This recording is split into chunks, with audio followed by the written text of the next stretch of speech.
Hello, I'm Isaac Hayes III, founder and CEO of Fanbase. Listen to what I'm about to tell you. The window to invest in Fanbase is closing. We've raised over $10.6 million of our $17 million goal. That means there's room for less than 6,370 people to invest in Fanbase for the average amount. The minimum to invest in Fanbase right now is $399. That makes you an owner in Fanbase today. Go to startengine.com/fanbase to invest. Why?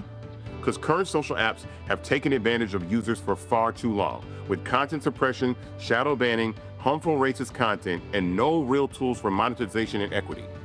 Fanbase has over 1.4 million users and counting, allowing anyone to reach all their following and monetize their content from day one.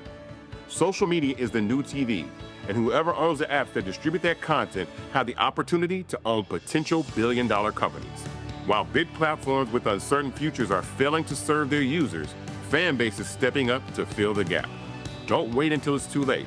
Invest now, invest for yourself and your future. Go to startengine.com/fanbase and own the next generation of social media.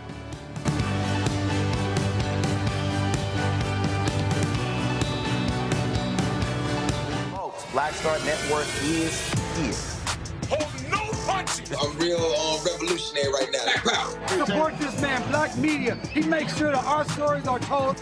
Thank you for being the voice of Black America, Roland. Stay black. I love y'all. All momentum we have now, we have to keep this going. The video looks phenomenal. See, there's a difference between Black Star Network and Black-owned media and something like CNN. You can't be Black-owned media and be scared. It's time to be smart. Bring your eyeballs home. You dig?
Folks, today is Tuesday, July 29th, 2025, coming up on Roland Martin Unfiltered, streaming live from the Black Star Network. It's amazing how Republicans continue to freeze out the elected representative in Tennessee, right there in Nashville, from actions happening in his own district. We'll talk with Tennessee State Rep Justin Jones about how he's been frozen out again at something dealing with the Nashville airport. Senator Cory Booker challenges Democrats to stand up to Donald Trump. Okay, but those are words. We need to actually see some action. Also on today's show, Trump administration continues their total destruction when it comes to the environment. We'll tell you this massive deregulation effort they have planned. And also, It's amazing what happens when you hire Trump folks and you just get your cases dismissed. The Department of Justice has fired an antitrust lawyer who had the audacity to fight on behalf of regular, ordinary people and not billionaires. Oh yeah, I gotta unpack that for you. Plus, tonight's Marketplace, we'll talk to a sister who's created a Black-owned puzzle company and a golfing legend honored at the Original T Golf Classic. We'll tell you all about her. It's time to bring the funk on Roland Martin Unfiltered. On the Black Star Network, let's go. He's got it. Whatever the miss, he's on it. Whatever it is, he's got the scoop, the fact, the find. And when it breaks, he's right on time and it's rolling. Best believe he's knowing. Putting it down from sports to news to politics. With entertainment just for kicks, he's rolling. It's on go, roll, y'all. It's Roland Martin, rolling with Roland now. He's funk, he's fresh, he's real, the best, you know he's Roland Martin now.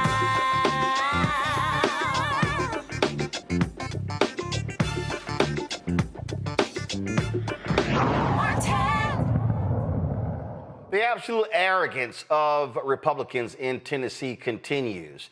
For the second time, an event took place at the Nashville airport that sits in the district of Tennessee State Representative Justin Jones, duly elected by the people to represent their interests in the Tennessee State Legislature. Well, just yesterday, there was this big announcement with the governor of Tennessee, as well as Elon Musk's company, creating this private passenger pathway to the airport. And Jones was refused entry into this announcement. Justin Canoe, the Tennessee Holler, actually shared this video with us. Watch. Yeah, let's step back out here for just let everybody come through. I'm pushing a little bit. This project is in my district. In this airport where we are is my district as well. I understand. So I'm here to get information from my constituents. Casey Sellers, the governor's comms person. Okay. And that's who I might call to let know I was coming. Okay. What is your name, sir? Hey, I'm Nathan Butcher. What is your role? So I work with Altitude Ventures. Is this a part of the state of Tennessee? I understand what you're saying. It is definitely. Can you hold on for just 1 second? I'm here in my oversight capacity. I know. I understand. I was elected to represent the people, 75,000 people who live on Murfreesboro Pike, who live around the airport. I'm responsible for the list, and I'm just trying to be respectful to my role. That's all. I'm not trying to be disrespectful to you. As a representative of this district, are you saying that I cannot go to this event? No, I'm not saying it has to do with you being a representative. I'm just saying I just need to check the list and make sure. I'm not being rude. I want you to understand. I know who you are, and I respect you. I've talked to you before. We've met. I have not met you, sir. Tell me your last name.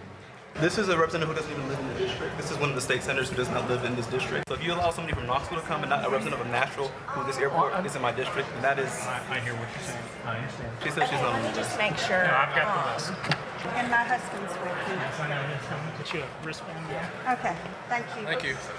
Well, Just, excuse me, sir. I'm a lawmaker just like this lawmaker here. This is a private event. Sir, this is my district.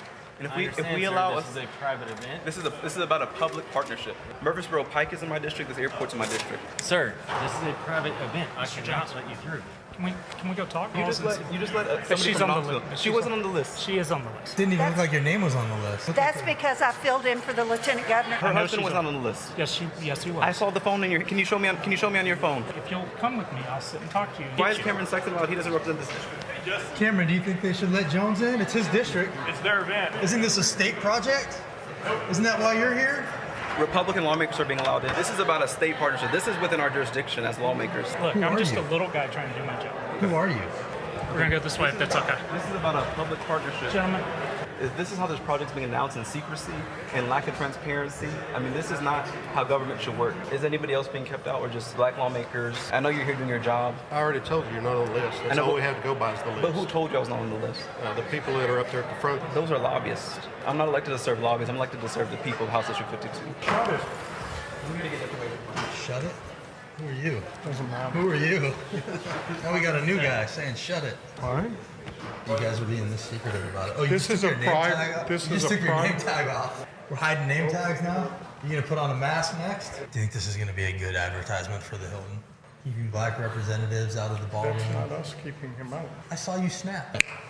And the door closed. That's what you did. I saw you do it. That's why you took your name tag off. This is a state of Tennessee TDOT event. Yeah, and I'm a state representative. It is a state of Tennessee event? So we just heard that this is a state of Tennessee TDOT Oh, we did hear that. TDOT is the Tennessee Department of Transportation. So again, I'm here in my oversight capacity. We just heard that this is She just said it's a state of Tennessee event. So you're keeping a state representative out of a state of Tennessee event? This is not a state. Wait, she just said it was. But we were just told this is a state of Tennessee event from the airport authority. She said it. I have it on camera. So now we have proof, so now we have a basis to enter in our oversight capacity as a lawmaker for this district where this airport is and where this project's going to be constructed. So this is a private event. Who are you with?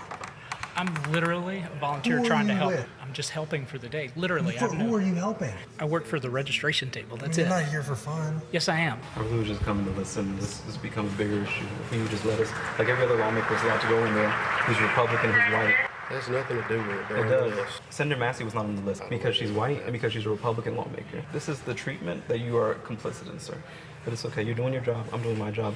So we can just listen together.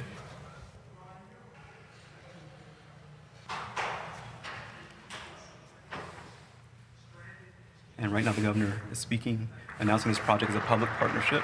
A lot of my constituents have questions how this underground tunnel will impact them. And so I'm just curious to see if this project will have any way to support working people who are commuting from Antioch to downtown to be our school bus drivers, our cafeteria workers, our hotel workers. That's who our public transit should benefit, not just the wealthy and well-connected, not just tourists. I've never been told as a state lawmaker that I cannot go to a state-announced event where other lawmakers were allowed to attend. Have you ever had to keep lawmakers out before?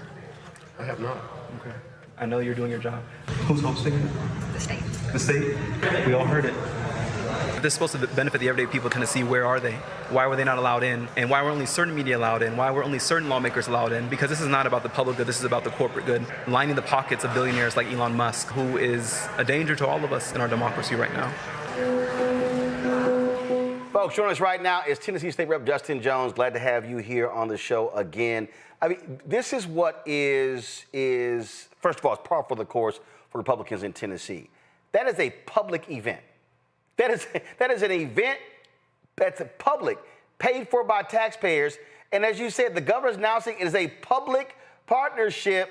Oh, but yeah, the representative from the actual district, yeah, you can't come. I mean, that's exactly right, Brother Roland. I think, what was most egregious about this is that this is about announcing giving away public land to a private company owned by Elon Musk. And they are embodying the type of politics that he has perpetuated for the past few months, a politics of apartheid, of separate and unequal. I am the representative of the district, House District 52, which the airport sits in, which this tunnel is going to be run through. And my constituents have questions how this is going to impact their life, if it's affordable, accessible, if this is the best use of public resources. And I couldn't even go see the announcement that the governor was making with other lawmakers who don't even live in Nashville, who live in Knoxville and Crossville. Were allowed to enter, but the representative who represents that district was told, you're not invited into a public announcement of a state partnership with Elon Musk company. That's going to have implications for my constituents. And it just shows that even when we're elected, simply because I'm black, simply because I'm a young black lawmaker, I'm treated like I don't belong, that I cannot represent the voices of 75,000 people who elected me to be their voice and to fight for them and to get answers for them from this rogue, corrupt administration. So what was crazy to me is, all right, use of public land. Were you aware of this deal in the making prior to yesterday? There had been whispers, but it's all been kept secret. And you saw that this announcement was made behind a locked door with armed officers. That does not sound like a deal that's going to be in the interest of everyday people. Everything's been secret about it. As I looked at who was in that room, it was lobbyists, it was corporate leaders, not everyday people who they're saying are supposed to benefit from this. This is going to only benefit the wealthy and well-connected and tourists, not the everyday Nashvillians who are our teachers, our cafeteria workers, our bus drivers, people who live in my district. And so we were just told about this. And I was trying to see, how is this going to impact the pollution? Because we know that Elon Musk companies have a horrible history of polluting communities, particularly communities of color. How is this going to impact workers' rights and their safety if we're drilling underground underneath Murfreesboro Pike? How's that going to impact the workers? No answers. And they still have yet to give answers. Instead, they shut me out, threatened to call the police to say that I would be arrested.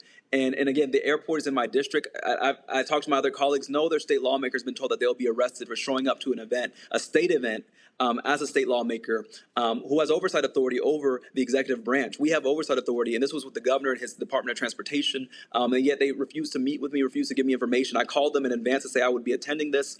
I called the airport to let them know there was no issue, and then I get there and I met with physical things. And what's crazy here, and for people who don't understand, I've covered politics my entire career. City council, county government, multiple cities, state, federal, and there is traditionally courtesy that when you have an event in a member's district, that they are notified, they are invited. It is abundantly clear that these white conservative Republicans do not give a damn about black representation. I mean, that's exactly true. And this is not the first time, Roland. Just a week ago, Kristi Noem had an event in my district at the airport about veterans. I support veterans, so I went, but I also had questions about her use of ICE terrorizing my constituents. 196 people were snatched in Nashville at the beginning of May, and we're still trying to locate them for their families, many of them. And I was threatened with being arrested by the Office of Homeland Security Police, even though I was led in by Secret Service, led in by the airport employee for the Airport Authority Board, because they're used to letting lawmakers into events in their district. But Kristi Noem's chief of staff and comms director called the police and said that I would be arrested if I did not leave the airport, which I've attended every other event, ribbon cuttings for the new terminals. I filed bills for the airport and I've had a good relationship. But now they're threatening to call the police and put me even on a no-fly list if I did not leave the airport. And it's shameful. And it just shows that we're dealing with a rogue administration, rogue government officials. And it's happening from the top down with the Trump administration. He doesn't believe that we should be treated as equal members, threatening lawmakers with arrest charges. And now it's trickling down to the state lawmakers like our governor, Bill Lee, who's the one who ordered for me to be removed, according to the Airport Authority Board. It was the governor's office who ordered for me to be removed and blocked yesterday from attending that press event. Yeah, and that's exactly who it sits with. Are there any legal options here that you have? I mean, I know we're going to, I'm speaking with some legal attorneys. I am involved in a current lawsuit against the Speaker of the House because I'm still treated like an unequal member and not allowed to be on equal number of committees as other members. I was taken off the Education Committee, taken off the Government Oversight Committee. I'm not allowed to speak as other members are on the House floor.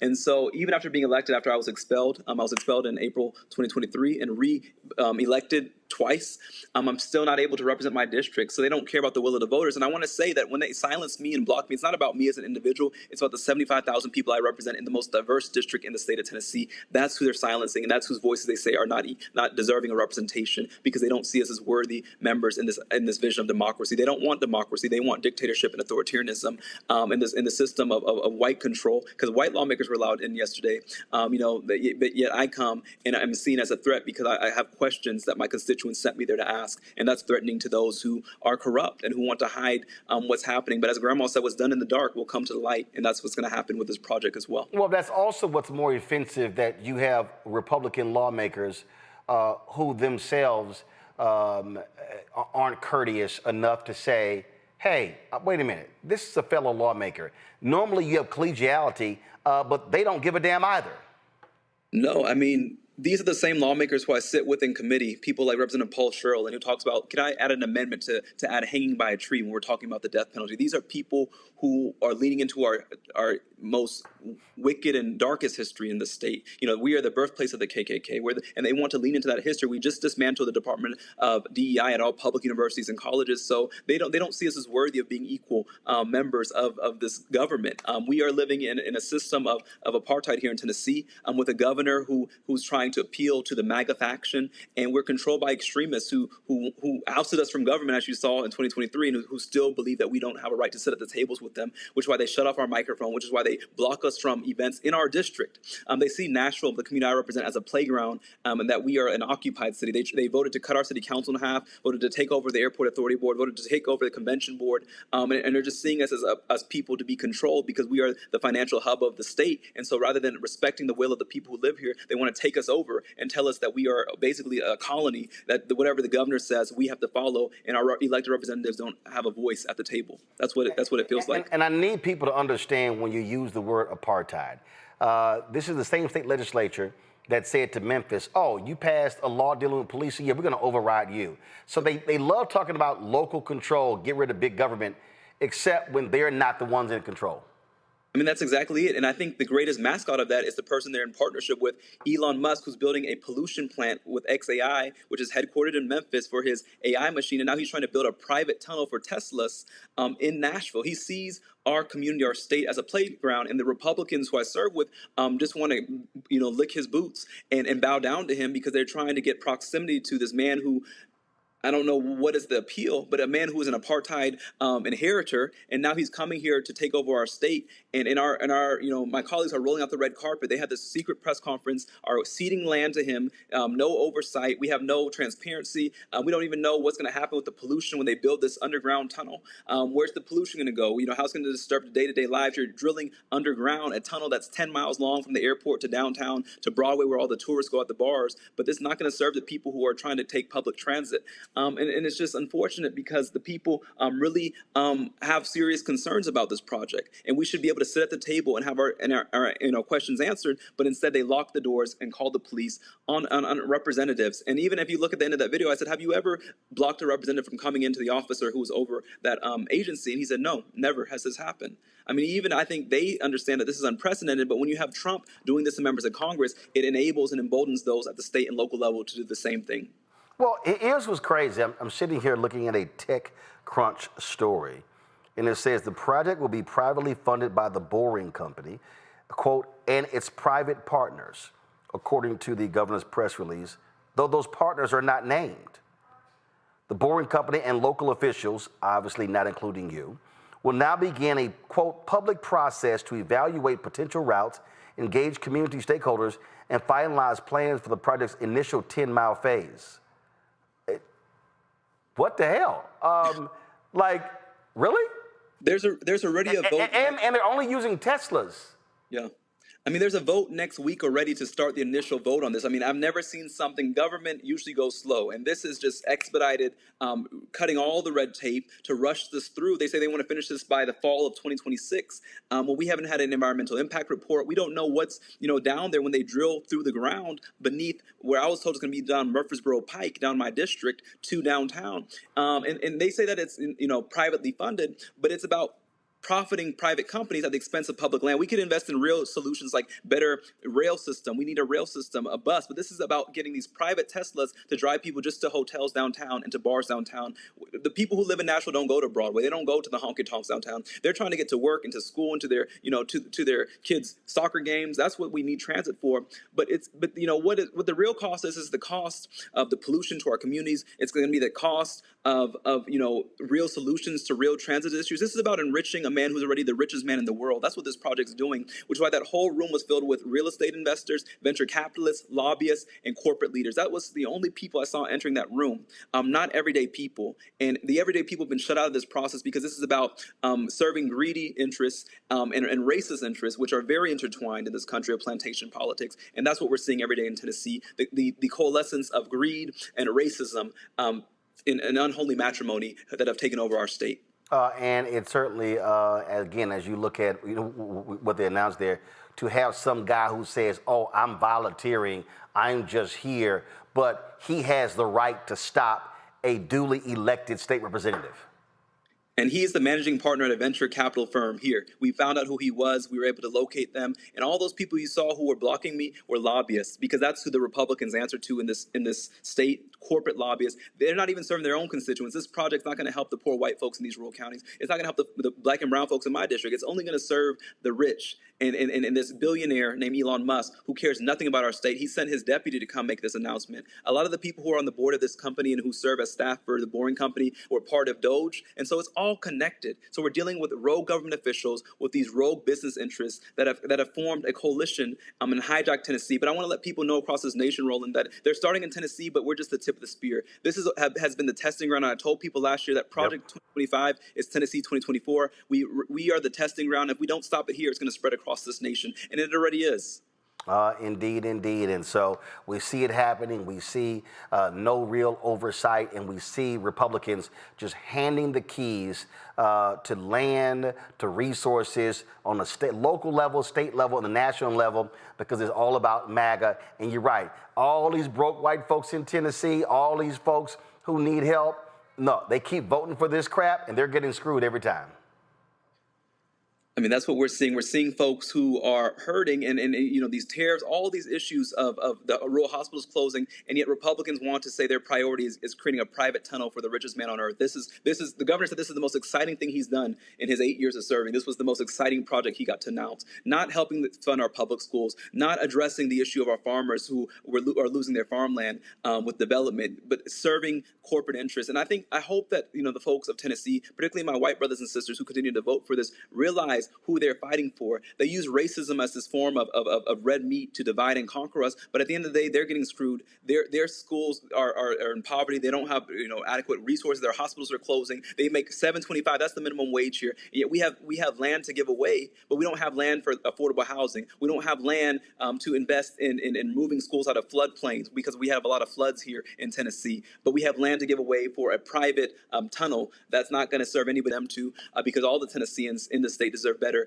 than Governor Bill Lee and the Trump agenda and this Elon Musk agenda that is going to screw over working class and poor people, regardless of your race. We're all going to be impacted, and it's coming for your community next. Absolutely. Representative Justin Jones, we always appreciate it. Thanks a lot. Thank you.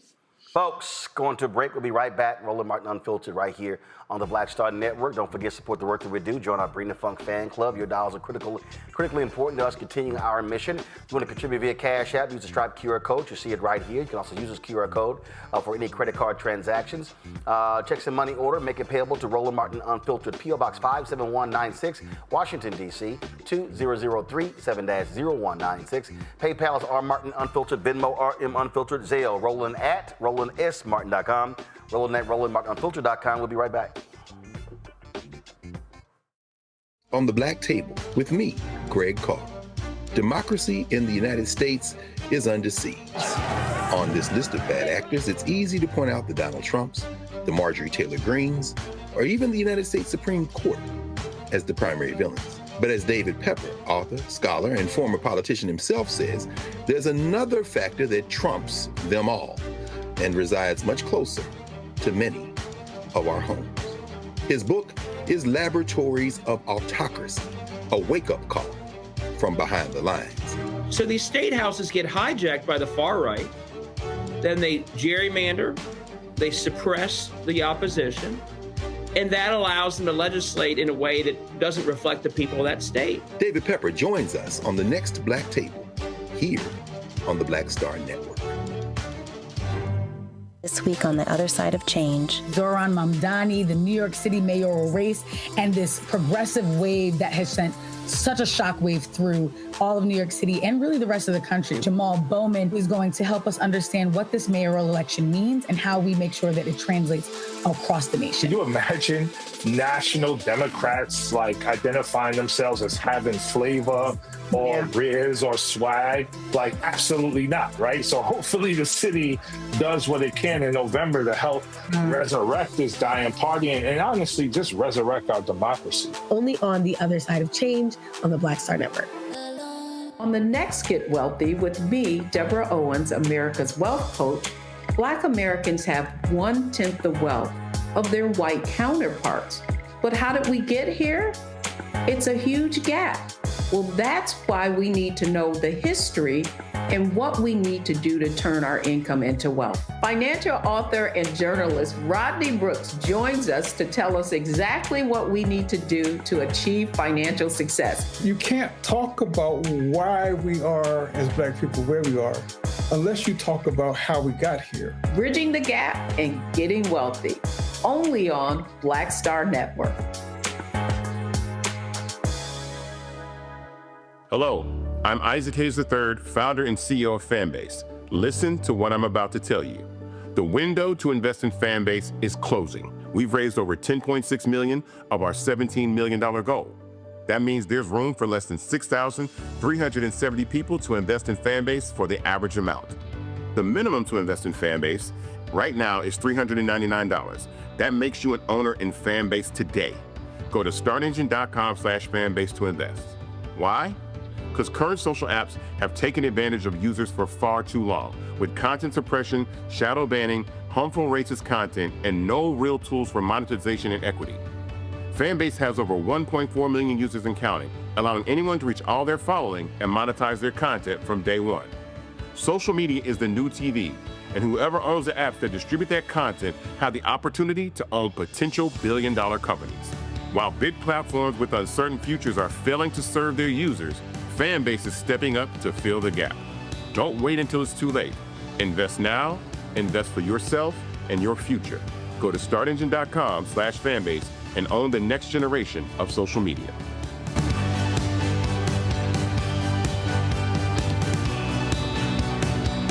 Hey, it's John Murray, the executive producer of the new Sherry Shepherd Talk Show. And you're watching Roland Martin Unfiltered.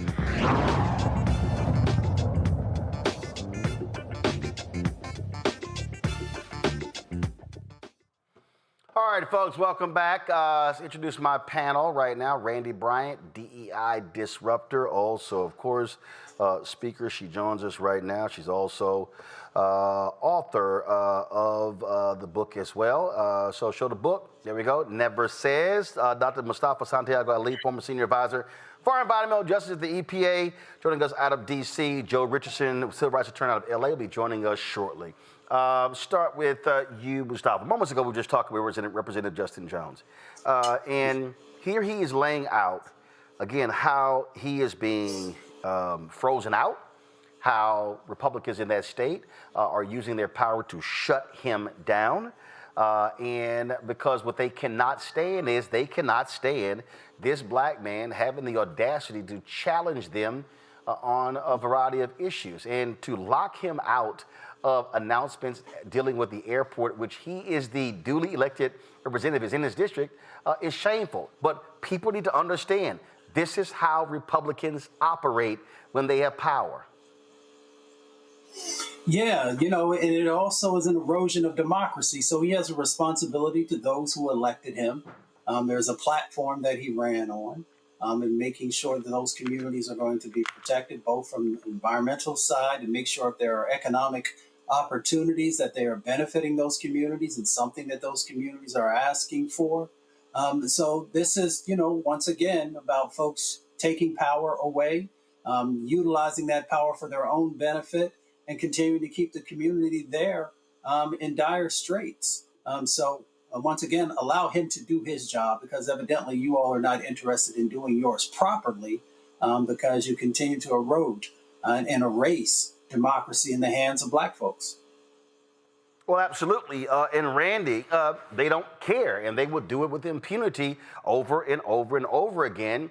And this is why they must be challenged. They can't stand, Justin Canoe, who's with Tennessee Holler. They hate him. They hate his guts because he's always there on the scene documenting these things. So, for instance, when Representative Jones was trying to attend this event with Kristi Noem, the Secretary of the Department of Homeland Security, Ice Barbie, listen, he was denied there as well. He talked about, we're going to show you some of that. But again, this is a perfect example. He was escorted in by Secret Service. Turn this up. I just want to understand why we're being racially profiled, because we were allowed to come in, and this gentleman says you're not welcome here. The Tennessee Highway Patrol and Department of Homeland Security of our state, he said, ask the federal government. This is the only opportunity we have to question the federal government. Again, she's in our district, in our home. This district overwhelmingly is diverse and multiracial. Every other event we've had here in the airport, we've been allowed as representatives. This is the first time I'm being told as a House representative that I'm not allowed to attend an event from the administration. We were here with Secretary Buttigieg. We were here for every event they've had at the airport. This is the first time that we're told we're not welcome here. In fact, you saw they let us in, but somebody from Secretary Noem's staff came over and said we don't want him here specifically. I'm here simply to support veterans, and also because I want to get answers from my constituents who've been harassed and who've been brutalized by ICE here in Nashville. I just want to know from the Secretary, where are the people of my district? I represent the 52nd House District, which this airport sits in. It's the most diverse district in the state of Tennessee. Many of my constituents were impacted by the ICE raids. I simply wanted to just hear the Secretary support veterans, and also get questions as to what happened to my constituents who were taken by ICE in the beginning of May. 196 ICE arrests, the majority of whom never committed a crime in the city of Nashville, never been charged with a crime, yet were taken, and many of them we don't know what happened to them. So I'm going to leave willingly, because this is not on the police or the airport staff. This is on Secretary Noem, who refuses to answer questions, who's scared to talk to lawmakers, and who's hiding behind secrecy because she knows what she's doing is on the wrong side of history. You heard it, Randy. We don't want him here. Right.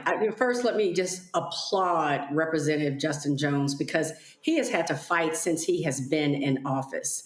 And he was elected to represent his constituents, and they don't want him to do that. They don't want to hear their voices. They don't care about his constituents. Specifically, I think because he lives in a very diverse area. And so again, our voices are being silenced, all in the name of greed. They want this deal to go through for Elon Musk and for all of these private companies and to line their pockets. And it is shameful.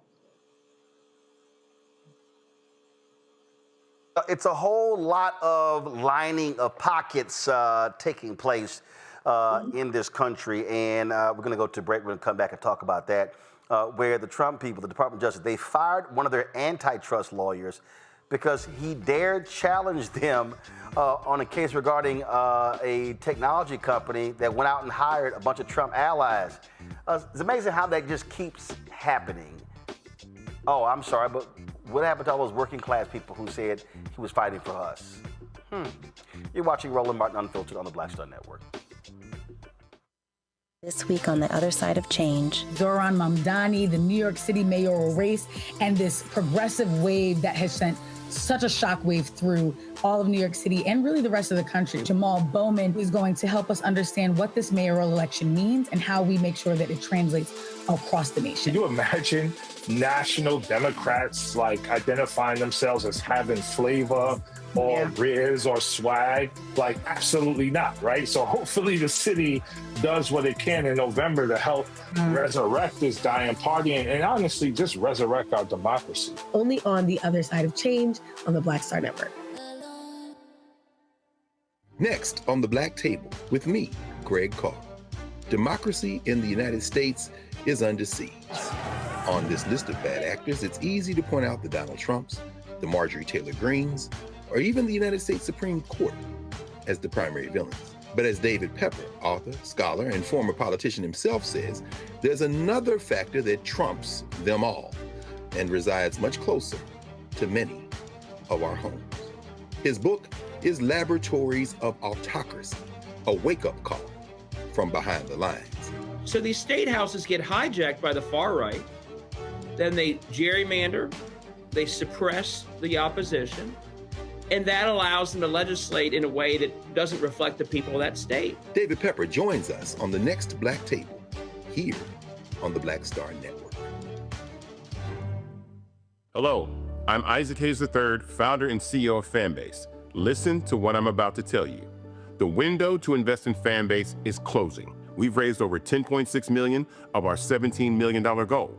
That means there's room for less than 6,370 people to invest in Fanbase for the average amount.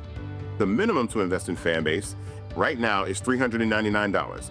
That makes you an owner in Fanbase today. Go to startengine.com/fanbase to invest. Why?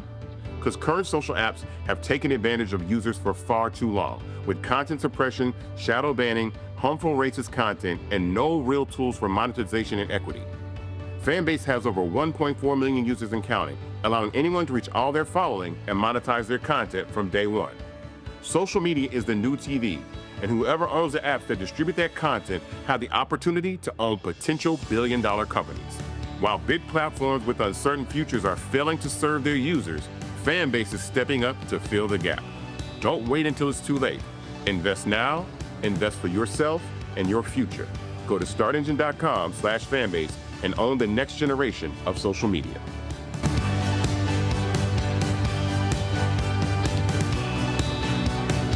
He's Sherry Shepard, and you know what you're watching, Roland Martin Unfiltered.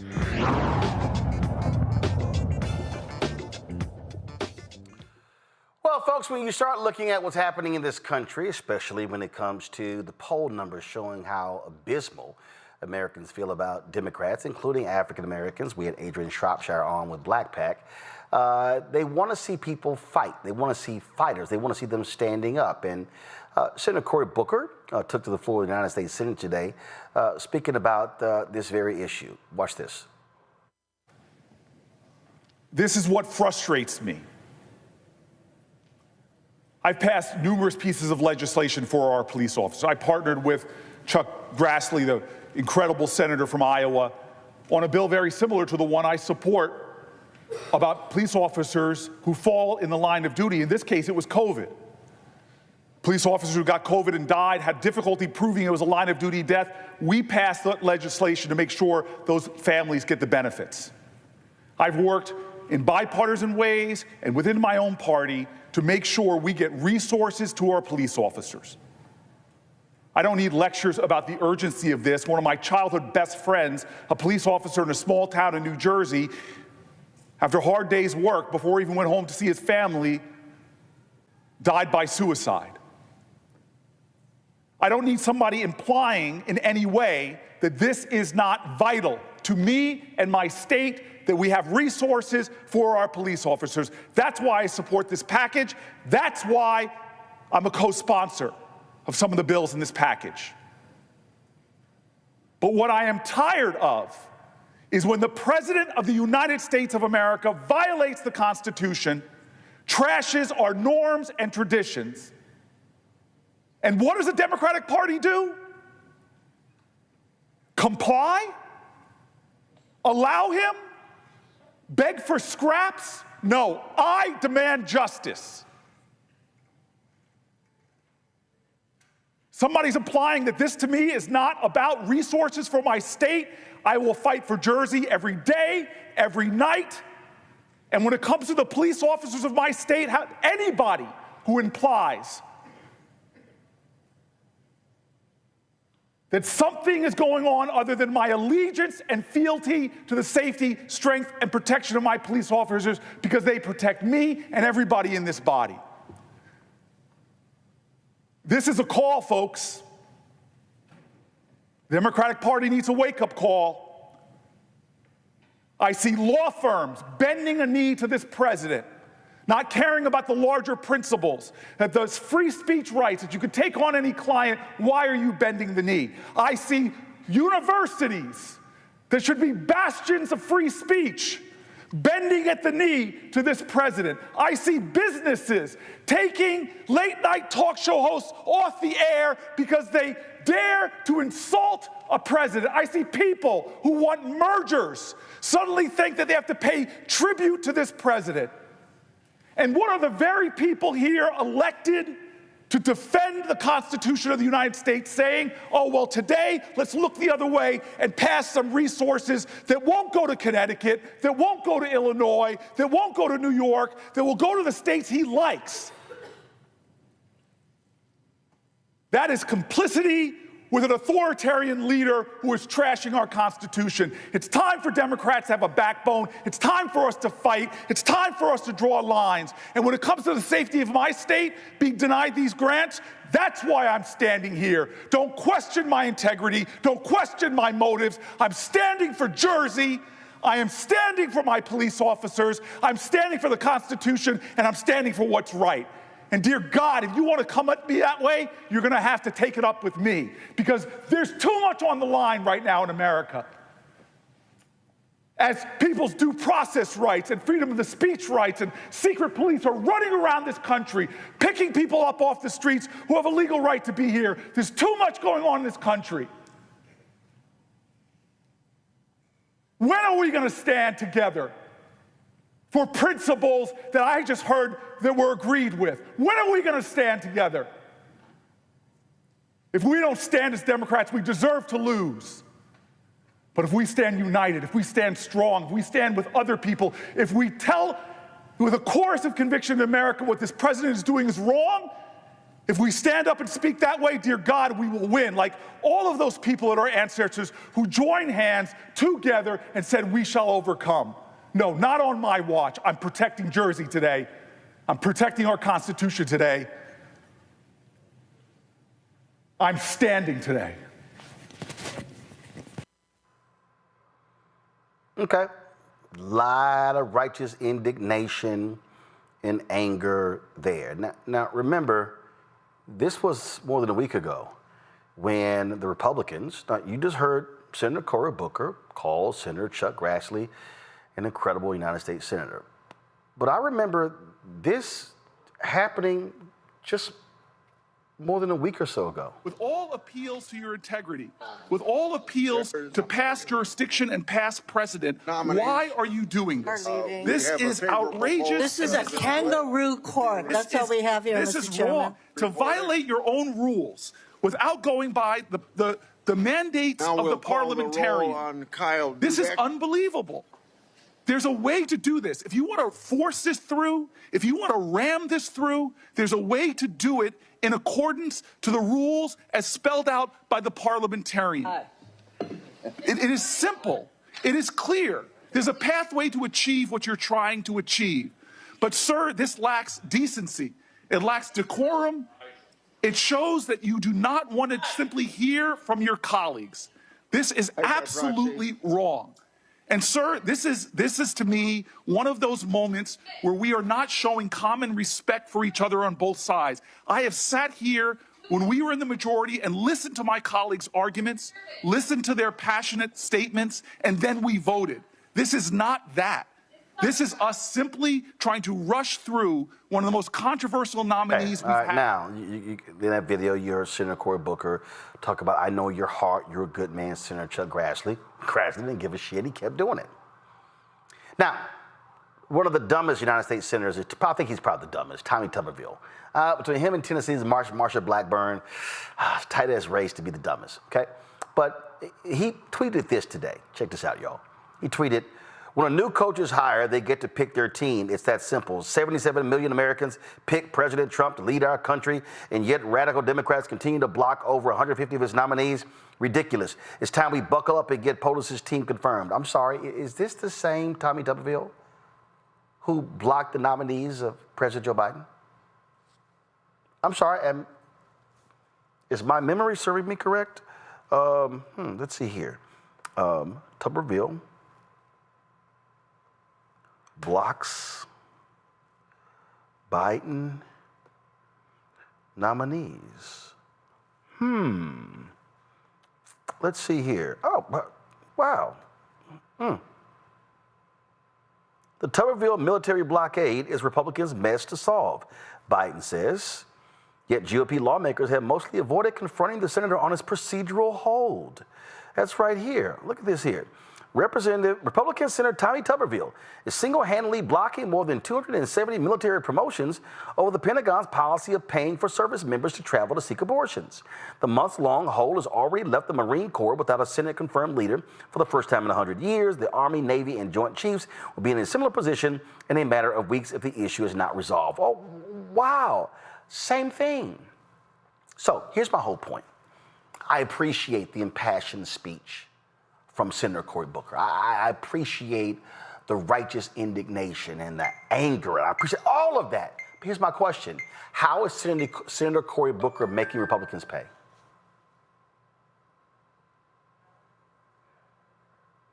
How? I get speeches. What I want to know is, how are you making them pay? I get the speech that broke Senator Strom Thurmond's record for the longest floor speech, and when he was done, they went ahead and moved forward anyway. But the point I'm making is this here. You have to make them pay. There has to be a penalty paid for what they're doing. And that's the problem. Now, let me unpack this again. A lot of y'all don't like Democratic House Leader Hakeem Jeffries. Oh, he ain't tough enough. But the reality is, he can't do anything. He can't. House rules are not the same as Senate rules. Democrats can shut it down. Democrats can literally say, ain't nothing moving. Nothing. No nominees. Matter of fact, if I had to pull up, let's see. Dems put hold on Trump nominees. Let's see what comes up in Google. 13 hours ago on the Hill. Democrats turn routine Trump nominees into pitched partisan battles. And it says, right here. Democrats are retaliating against President Trump's brought us up, blah, blah, blah, blah, forcing Senator Majority Leader John Thune to burn up the calendar on routine matters. Okay, so let's see here. Okay. Some Democrats agreed to move directly to a vote to confirm then Senator Marco Rubio as Secretary of State only hours after Trump was sworn in to his second term in office. But since then, they have insisted on holding procedural votes to invoke closure on the next 106 nominees who came to the floor. Thune is calling it Democrats' obstruction. Republicans say the Democrats' tactics are a significant departure from how Republicans treated President Biden's nominees during the 4 years Democrats controlled the White House and Senate, when approximately 60% of Biden's nominees were approved by unanimous consent.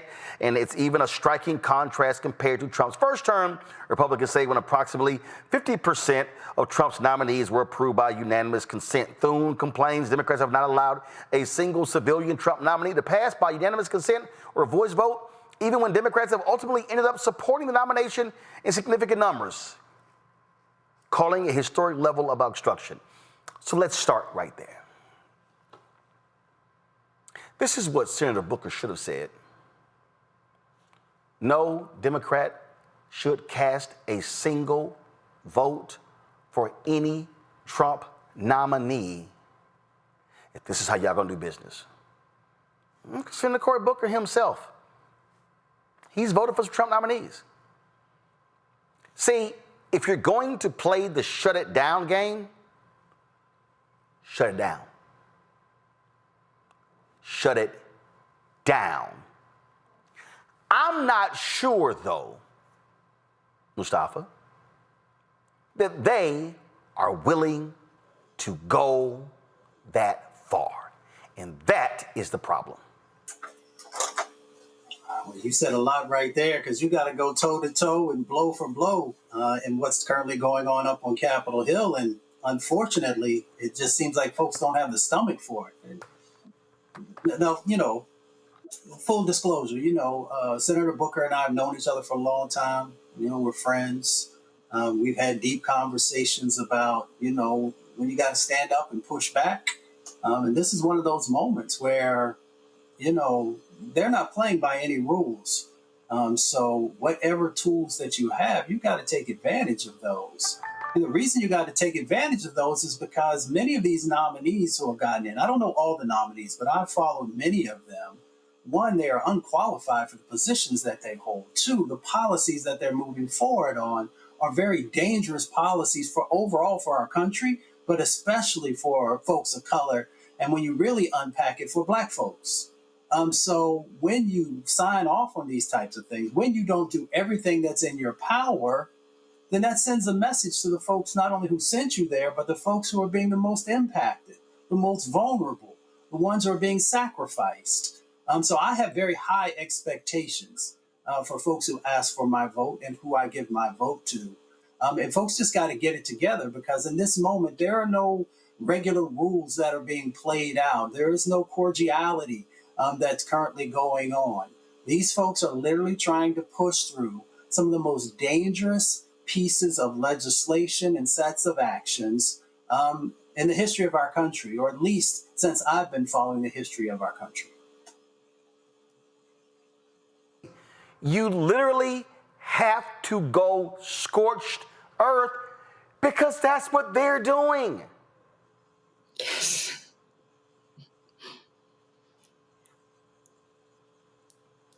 I just am so frustrated, because it seems as if we don't understand the game that we're in. It's like we're playing by a different set of rules. You know, Booker used the words of decency. He used common respect. They've shown him that they don't have any respect for us. They've shown him that they don't have decency. So why are we trying to play nice in a battle? This is a battle. These people have clearly shown us that they are our enemies, and we're sitting there trying to be appropriate as if we're at tea and we're at a mud fight. So I agree with you 1000%, Roland, that we need to make it hurt, make it difficult. vote for them. Tell them what you are and are not going to do. Action is what we need right now. Yes, a speech, an impassioned speech is nice. We need to get the message to the American people. But at the end of the day, quite frankly, I don't want to hear you calling people good and decent and kind and giving them this respect when they aren't respecting you, they're not respecting democracy, and they're not respecting the American people whatsoever. It is time to stop playing nice. It's over. Ring the bell. And let's just get be willing to get a little dirty. I don't understand. Listen, I get this whole my colleague, the honorable. I get all that sort of stuff. I get the language that they use. But Democrats don't play hardball. It has to be clear hardball. This is, and again, I appreciate his speech. I need Senator Cory Booker himself to come out and say, Joe, I'm shutting it all down. Be vocal about it. This is where you hit them every single day. Senator, you gonna lift? No. No. Change this? No. Not doing it. No. So again, I don't want to hear speeches. I want to see action. I think where you are now is that your situation is different than what you wanted it to be. Ideally, this chamber is cordial, and there are certain things that we do and certain ways that we treat ourselves. Well, what that assumes when he acts the way that he does, where he's hot cold. Sometimes they're adamant and determined and with righteous indignation, and other times, the conservative from Iowa is a great colleague. It assumes that underlying that there's this goodness that overshadows all the unconstitutional law breaking, all of the issues that we're watching, that the Senate is certainly complicit in and oftentimes facilitating, even advancing some of these nominees that are potentially being advanced, that have no business being in the positions that they're being appointed for, starting with some of the people that were in the cabinet, attorney general, et cetera, et cetera, et cetera. If you understand that those days are over for the time being, we can figure out whether or not they'll come back. But there has to be this honesty about the fact that this Senate that Cory Booker longs for is long gone because of their support of the president, their support of unconstitutionality, them being complicit and often working with the president to undermine people's rights, to take things from the least of us, et cetera. If those days are over, you treat them like they're over. Once you understand that, then it becomes easier to say no all the time and lessen until something different happens. But he's got to be honest about the fact that this Senate and this cordiality that he's hoping for the time being is gone. Yeah, again, all this is cute, but we have to make them pay. And these people, they operate with impunity. They are literally hiring thugs. They are literally hiring whoever's a friend with Trump. They are getting, what we're seeing in every front, we're seeing them screw the American people when it comes to everything. We're seeing them, Trump, forgiving people when it comes to the issue of the Consumer Financial Protection Bureau. Oh, you old people, don't worry about it. You don't have to pay. Don't worry about it. Settlements, don't worry about it. And again, they're firing lawyers in the government who disagree. The Department of Justice literally fired an antitrust lawyer because he pushed back on letting a company off the hook. Not only that, if we're sitting here talking about what's going on, even when it comes to the environment, it's a perfect example of what's going on and how utterly ridiculous these people are.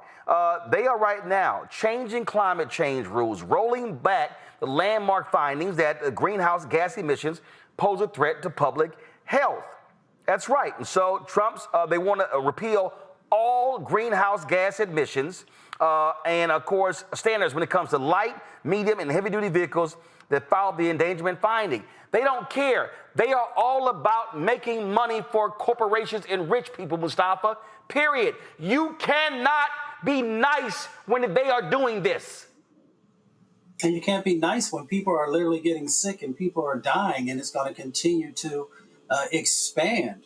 You know, when you talk about the endangerment findings and them rolling that back, all you got to do is look today. Across the country, there's extreme heat that's going on. People are literally dying because of the extreme heat. People are dying because of fossil fuels that are being burned. Harvard had a study a few years ago that said over 350,000 people are dying prematurely because of the burning of fossil fuels, because of all that pollution that folks continue to breathe in. And we know that it is Black folks and brown folks, indigenous folks, and even some lower wealth white communities who are the ones who are continuing to carry these burdens, but they don't care about them. We also know when they rolled this endangerment finding back because of all the various climate crises that are going to happen, it's going to be more difficult to grow food in many locations. So therefore, once again, as they are slashing people's ability to be able to get the nutrition that they need, it's going to be even more difficult. People's electricity bills for their air conditioning are going to go up. So all of these things are tied together, and these people don't care because it is all about profit over people. Yeah, that's all it is. And the language that Democrats should be using is that very language. I mean, to me, I don't understand, Joe. This ain't that damn hard. It ain't complicated. They should be hitting them every day, and they should be going to Republican districts saying, hey, your rep, all he care about are rich folks. It kind of connects to the point you were talking about a little bit earlier about Democrats aren't seen as the people that fight. Folks want you to fight for them. And there's plenty to fight for. There's plenty to let people know that you're fighting for. And so this would seem to be the time, if there ever was one, I don't know, when the Republicans is at stake, when democracy is being undermined, when unconstitutional things are being done as a matter of course, and when court orders are being ignored, et cetera, and to tell the story of the Senate's complicity in that. And so I think that we have to make a decision that we're going to fight, we're going to go to the mat, and what comes, because ultimately you're fighting for the republic itself. And I would like to think that enough people understand that it is no longer an overstatement or jumping to a conclusion or getting ahead of ourselves for us to say that. We literally have things happening that undermine the fabric of the republic. So at the end of the day, Donald Trump is seen as a fighter, and we need to be seen as fighters as well. I think we can talk in fourth grade language, but still talk common sense, not undermine people's intelligence and integrity. So there's a path and there's a route that we're not always taking because we're not willing to take the gloves off. And that's probably what needs to change for us. It's definitely what needs to change for us now, because if you don't do it now, when are you going to do it? Yeah, Randy, it's called kicking ass and taking names and not apologizing for it. And that's what we need to see. We are desperate to have someone fighting for us, and we need to see that we haven't been forgotten about, because clearly the Republicans are not thinking about us, and we need to see that the Democrats are fighting for us because we see that everything is crumbling. And so this is more, as we said in the past, like not just speeches, but take the arguments home, show and say, hey, if this is passed, this company is going to make this much. This is going to damage the environment in this ways. This is going to affect your children in this many ways. You want to know why more kids have asthma in your area? This is why. I mean, make it clear to the American people about how all of these decisions will affect them, why it's bad, and call the Republicans on the carpet. Right now, I think people are so overwhelmed, they don't even understand exactly what's happening. So we need to point it out. This contributor to Trump's campaign will make $2 billion from this deal. This what's happening with the Tesla plant, they're going to make this much. This is how many companies are involved. And this is the impact it is going to have on our city or on our state This is how it will affect you at your home and your family. And we're not going to stand for it. Make people get up in arms. If we have someone to lead us to the fight and tell us why we're fighting and give us some ammunition, I believe everyone is ready to push back and to resist. But we need to know that we're being led, that somebody cares and somebody is fighting for us. And not just with speeches, but actually bring it home to us. If you're going to swing, you're going to swing. And that's what you got to do. All right, folks, going to a break. We'll be right back. Roland Martin Unfiltered on the Black Star Network. Next on the Black Table with me, Greg Carr. Democracy in the United States is under siege. On this list of bad actors, it's easy to point out the Donald Trumps, the Marjorie Taylor Greens, or even the United States Supreme Court as the primary villains. But as David Pepper, author, scholar, and former politician himself says, there's another factor that trumps them all and resides much closer to many of our homes. His book is Laboratories of Autocracy, a wake-up call from behind the lines. So these state houses get hijacked by the far right, then they gerrymander, they suppress the opposition, and that allows them to legislate in a way that doesn't reflect the people of that state. David Pepper joins us on the next Black Table, here on the Black Star Network. This week on the other side of change. Zohran Mamdani, the New York City mayoral race, and this progressive wave that has sent such a shockwave through all of New York City and really the rest of the country. Jamal Bowman is going to help us understand what this mayoral election means and how we make sure that it translates across the nation. Can you imagine national Democrats like identifying themselves as having flavor or riz or swag? Like, absolutely not, right? So hopefully the city does what it can in November to help resurrect this dying party and honestly just resurrect our democracy. Only on the other side of change on the Black Star Network. On the next Get Wealthy with me, Deborah Owens, America's Wealth Coach, Black Americans have 1/10 the wealth of their white counterparts. But how did we get here? It's a huge gap.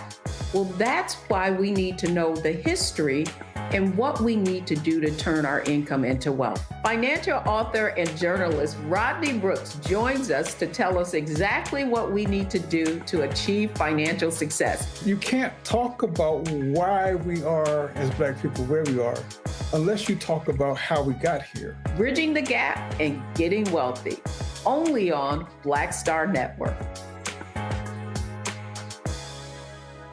Me, Sherry Shepard, with Sammy Roman. I'm Dr. Robin B., pharmacist and fitness coach, and you're watching Roland Martin Unfiltered. All right, folks, we all know Donald Trump is an idiot. Now this fool, first of all, let's be real clear. This tweet he posted is all about one thing. It is the misdirection because the Epstein stuff, they are on his ass. And every time he talks, he creates a new deal. So check this out. This fool sends out this post that he now wants to see Vice President Kamala Harris, Beyonce, Oprah, and others indicted. He is talking about saying they were being paid to endorse her campaign and is back and forth because, you know, they've been thrown out these lies in their lies that Beyonce was paid, $11 million to endorse Vice President Kamala Harris at that rally in Houston. And it's just all nonsense. And at the end of the day, he's a liar. We know he's a liar. We know he's full of it. We know all this fool does is come out here and just say dumb shit, makes it up, no proof whatsoever. But the reality is this Epstein stuff is kicking his ass. And he wants folks to jump and take the bite at every opportunity. That's what this is all about. And so game recognized game. We see what's going on. And there's nothing else. He wants to distract from Epstein, Randy. Absolutely. I mean, this is just a total method. He's sitting up late at night, stressed out, worried, and just tweeting his little butt off, trying to get people to look anywhere but at him because he knows he's guilty. right?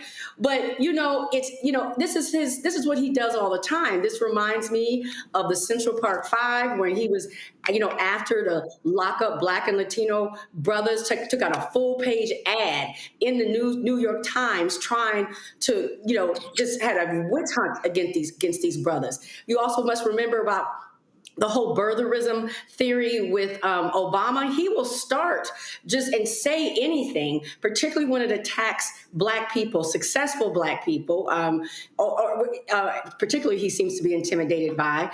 And, his followers, his fan base, his cult believes anything he says. So it doesn't even have to have any validity to it. So this is just another thing in his playbook. This is what he does.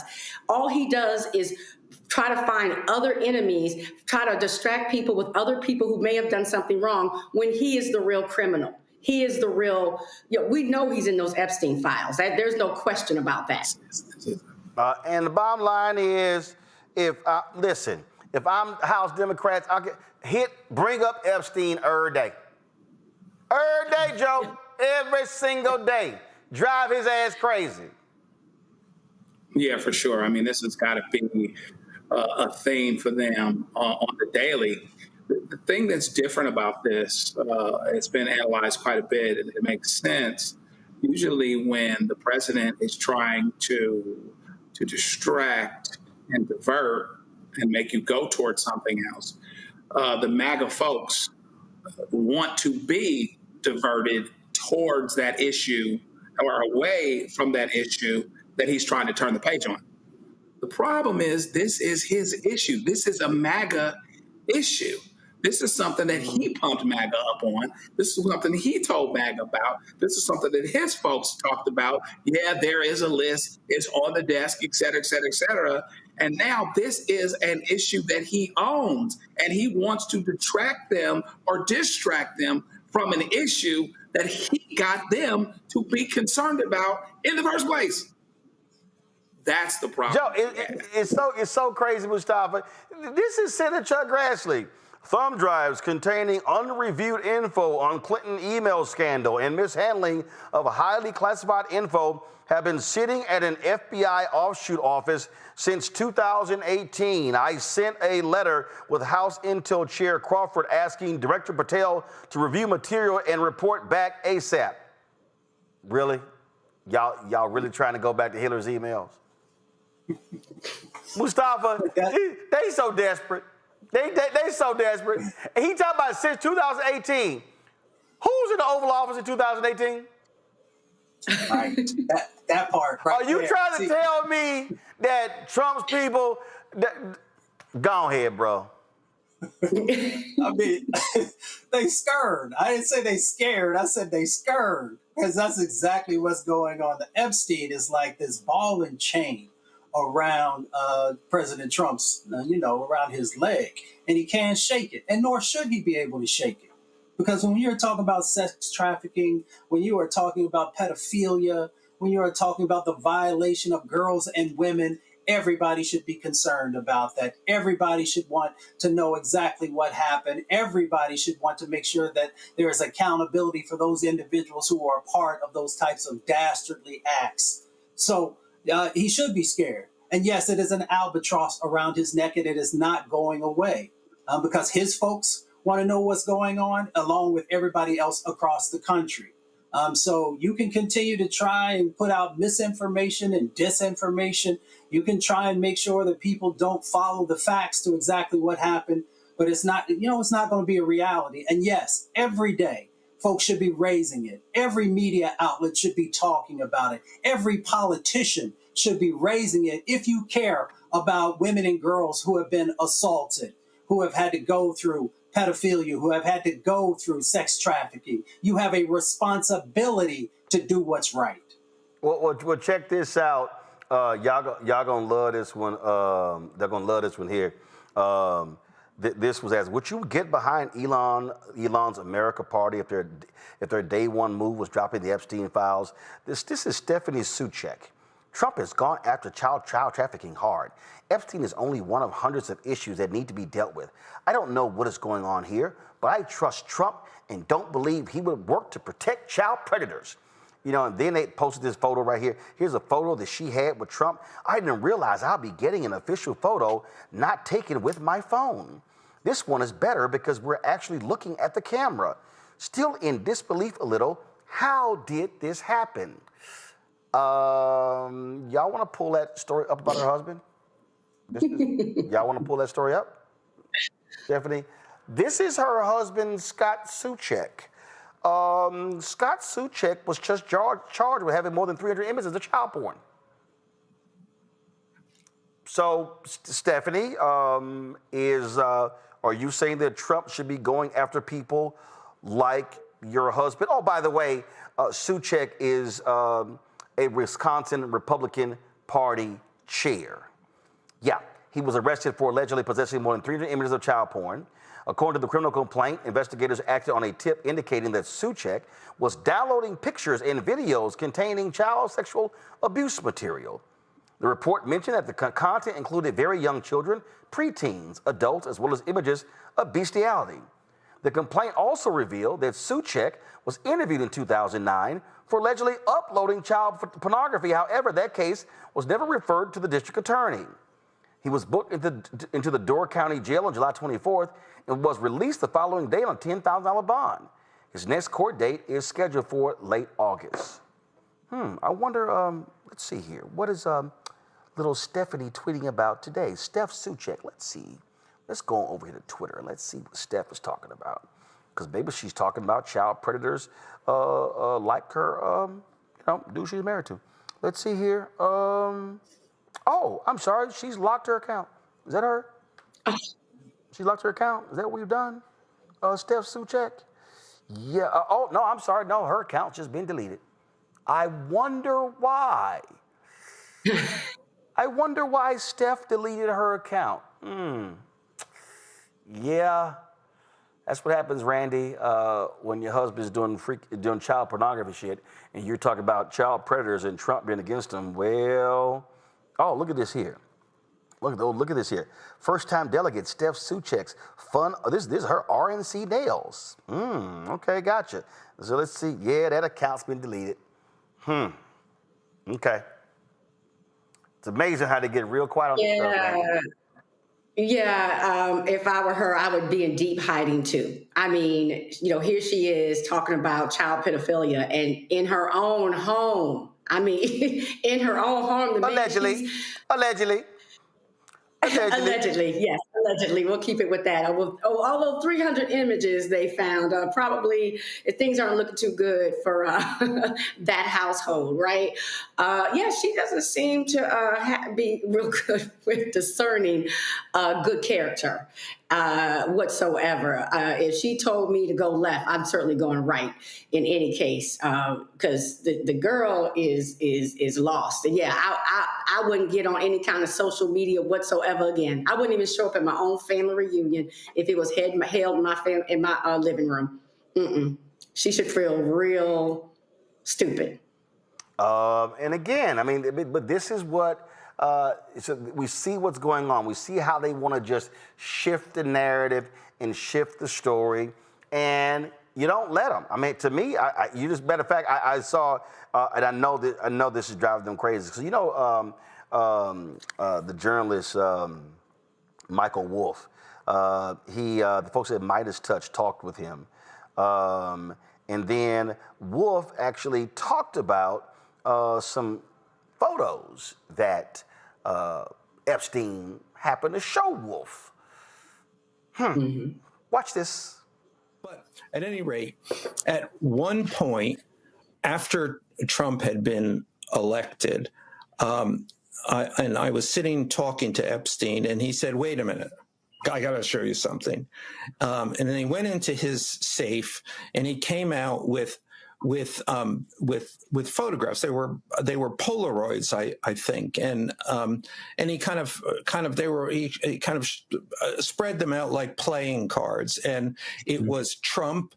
I mean, I think there were a dozen of them, and it was Trump with girls of an uncertain age at Epstein's Palm Beach house, where all of the things that he would ultimately be accused of took place. And I remember very vividly 3 of them. There are 2 in which Trump is, the girls, topless girls, are sitting on Trump's lap. And then a 3rd in which he has a stain on the front of his pants. And the girls are kind of pointing at it, sort of bent over, laughing, covering their mouths. Yeah, exactly, and pointing. 3 or 4 girls, and those are the ones I specifically remember. And my assumption is that they were in the safe, and I have seen them on other occasions take them out of the safe, and I think it's certainly not unlikely that they were in the safe when the FBI came in after his arrest and took everything from the house, including everything that was in. I think that's just nasty. I think that's why, Joe, he's a little triggered with Epstein's name. Yeah, photos in the safe is not good news. We all know he's on the list. We all know that he wants to divert from that and distract from that for that very reason. And I got to know in my heart of hearts that there are at least some people that are MAGA folks that understand this. They're not talking about it, but they understand it. They got to know it. I don't believe that those folks are so, gosh, I don't even want to say it wrong, like slow or delayed. I don't want to be un-PC for people, but they're not that behind and that off, or they don't understand that this doesn't implicate their guys somehow. And so the question becomes, how big will this thing explode? But the Democrats have got to do their part to make sure that it stays on the collective conscience of this country, including the MAGA people that are really concerned, unless and until this information gets released, so that they follow it all the way to its logical conclusion. They need to be able to say they've taken it as far as they need to, including seeking to take it up as a vote the second they get back to Congress. Johnson can't keep them out forever. Yeah, so I'm telling you, I don't care, Mustafa. I don't care. They could be talking about any issue. Democrats should say, Epstein, release the files. Release the files. I'm serious. If I'm on a House side, I can't stop anything. I would attach a Epstein files amendment to every bill that's put up. Every one. Shut it down. Drive them crazy. To me, that's what you do. Let me help. 7 years later, Grassley's still talking about some Hillary Clinton damn emails. Man, hit their ass with it every time. One of our great writers, Bell Hooks, once said that the heart of justice is truth-telling. It is time for people to tell the truth. Tell the truth about who was involved with this. Tell the truth about how many girls and women in our country are the victims of sexual assault. And make sure that you are telling the truth about what is in the Epstein files and who is in those files. It should not be that difficult for us to do the right thing in relationship to this. This should not be a partisan issue. This is about the question of if your daughter was sexually assaulted in this situation, or your child or your niece or any of the other women in your family who you love, what would you do? What would you demand? What a level of accountability would you want? And that's this moment right here. So it doesn't matter if you're a Democrat or Republican or an independent. Doesn't matter if you come from a rural community or urban community. This is about truth telling. And this is about making sure that individuals are not walking around in our country who have done these types of things to girls and women. Yeah, and then what gets me, you got folks like Chris Cuomo, who all he doing is he doing everything trying. He actually posted the left should shut the F up about Epstein. Boy, bye. And then he actually said this dumb. Listen, I know you mad you got fired from CNN, But the bullshit that now comes out of his mouth. But then again, this is the same man who openly has embraced Bill O'Reilly and puts that sexual predator on his show, even though he paid millions for sexual harassment at Fox News. So it's no shock that Chris Cuomo would actually say something like this. And now this administration is kind of looking like more of what you oppose, that they're covering for the powerful. Now, by the way, I don't believe that that's what this administration is doing. Certainly not to cover for Trump. Those pictures online of him with Epstein and the young girl and the hand, it's fake. I can't show you the picture, and I shouldn't show it to you because it's just going to keep the fakery going. He knew Epstein. He liked Epstein. He partied with Epstein. But he also knew that he was a creep, and he took some private action against him. And I've never seen proof that ties Trump to any of the ugly, disgusting, illegal, and lascivious behavior that Epstein loved. So I actually find Trump's position on Epstein to be pretty reasonable for him. Hey, everybody. And now this administration. What the hell is he talking about?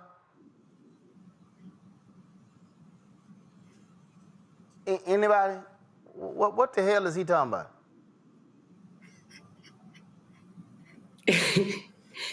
Cuomo for mayor. What in the hell is Chris Cuomo talking about? That boy done bumped his head. Lord have mercy. Man, let me go to a break. All right, y'all. We come back.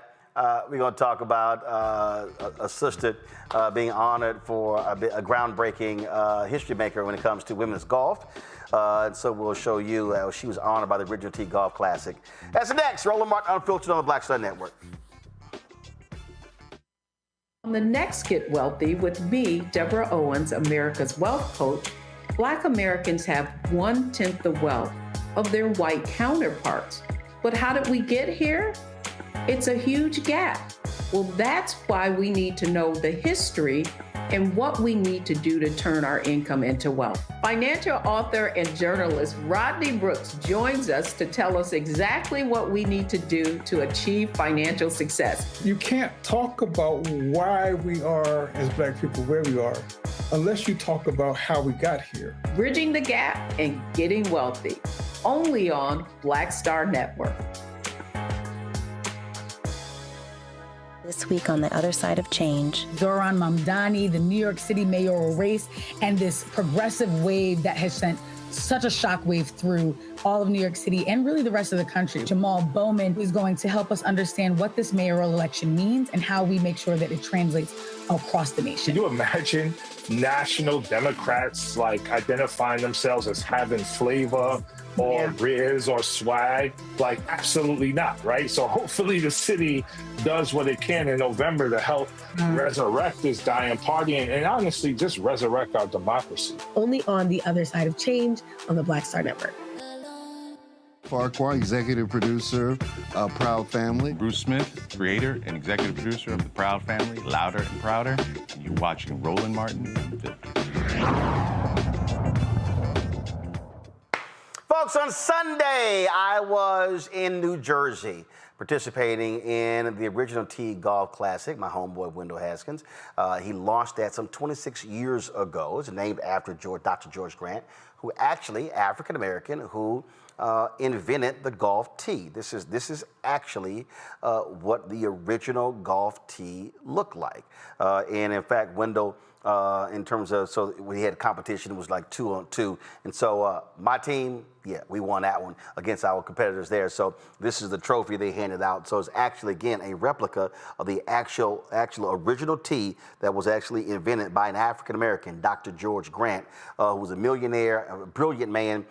So it's named after him. Well, every year he honors someone who is a lover of the game of golf. In the past, they've honored Uncle Luke Campbell, Smokey Robinson, Anthony Anderson, Alonzo Mourning, Beverly Johnson, Lee Elder, Charlie Sifford was the first. And this year it was Laree Pearl Suggs. She, of course, she was the third African-American woman to play on the LPGA Tour. And when she went to UCLA, she was the only black female playing on a golf team in America in Division 1A. And she actually sank the critical putt that won UCLA the national championship in golf. And again, she was the number 3 to ever play on the LPGA Tour. Renee Powell, of course, was first. Althea Gibson, Renee Powell was second. Althea Gibson was actually first. And this is the video that was put together to honor Laree Pearl Suggs. So check this out. 3, that's a magic number. Yes, it is. It's the magic number. The original T-Golf Classic is honored to proudly announce Laree Pearl Suggs as the 2025 recipient of the OTGC True Original Award. Laree's remarkable journey has left an indelible mark on the history of the game. As the third African-American woman to compete on the LPGA Tour, her trailblazing spirit follows in the footsteps of icons like Althea Gibson and Renee Powell. Throughout her illustrious career, Laree has exemplified excellence, perseverance, and integrity, values that resonate deeply within our community. Hailing from Virginia and a standout golfer playing for UCLA, Laree currently serves as the Deputy Athletic Director at the University of Richmond. Laree continues to inspire both on and off the course. Her recent achievement of earning a Master of Liberal Arts degree reflects her unwavering dedication to lifelong learning and personal growth.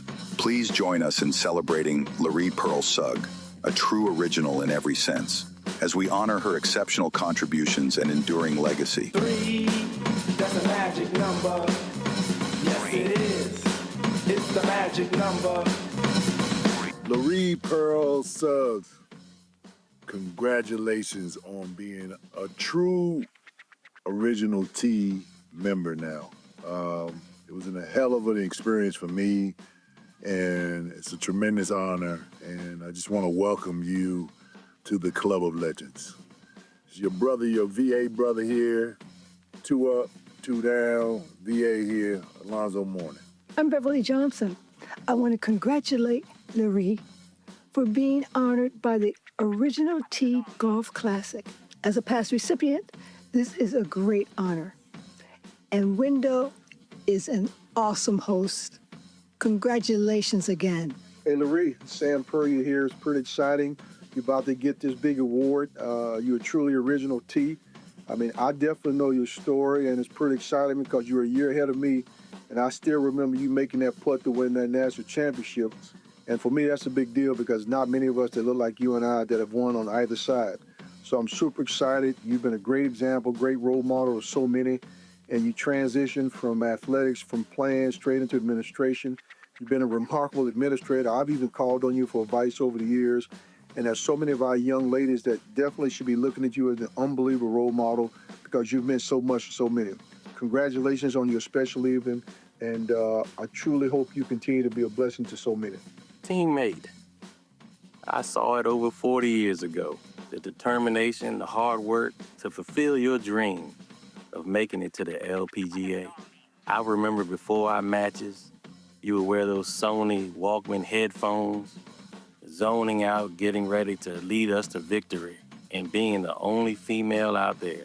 Salute to you, our hometown hero, Laree Pearl Suggs. Nakia Davis here to congratulate my dear friend, Laree Suggs, on being named a true original. What an honor, Laree. I congratulate you. Can't think of anyone more deserving of such an honor. Hello, and congratulations, Laree Pearl Suggs. True Original Award honoree this year. You guys are hanging out at Crystal Springs Resort. Beautiful place.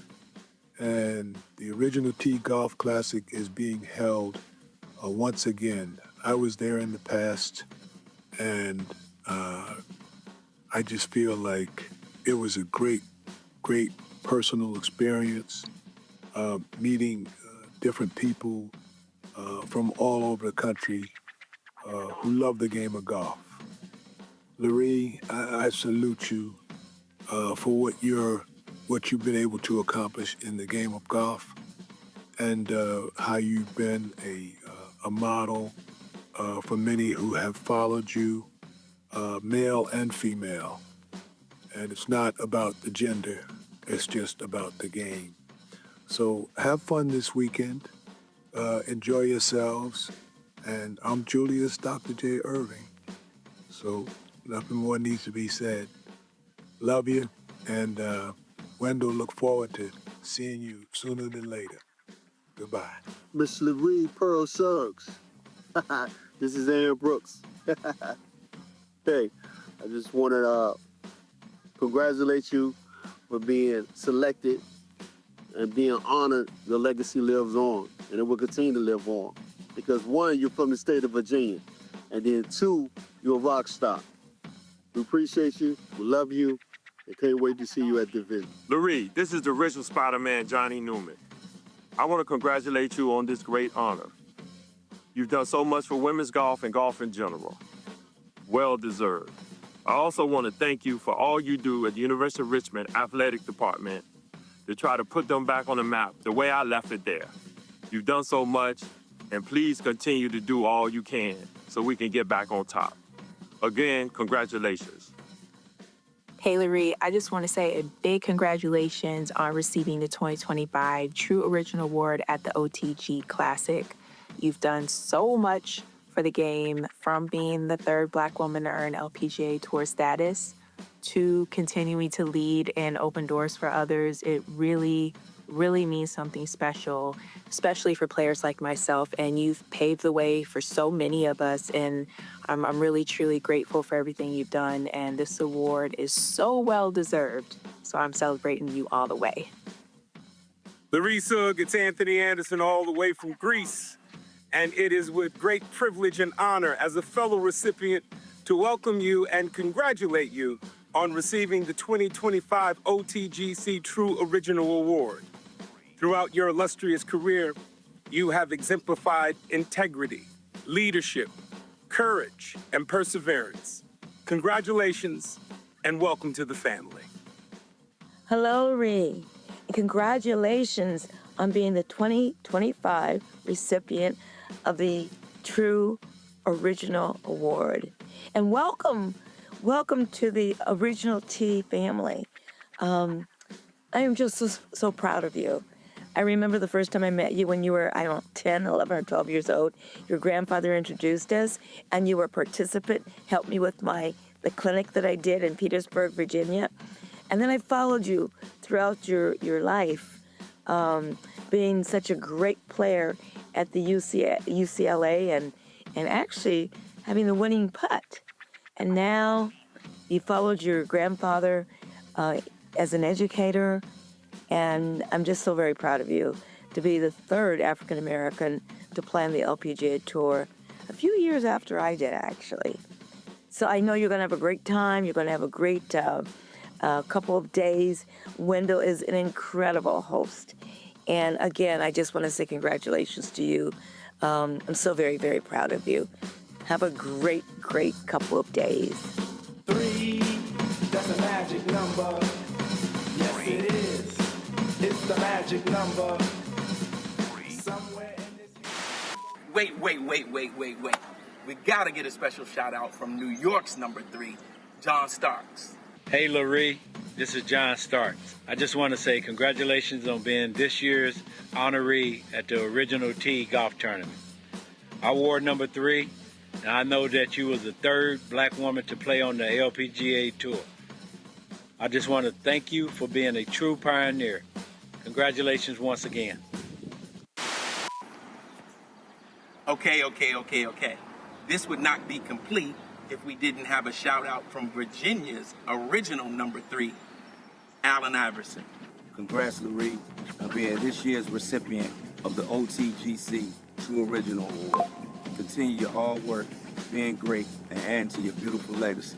God bless you and yours from one of Virginia's finest to another.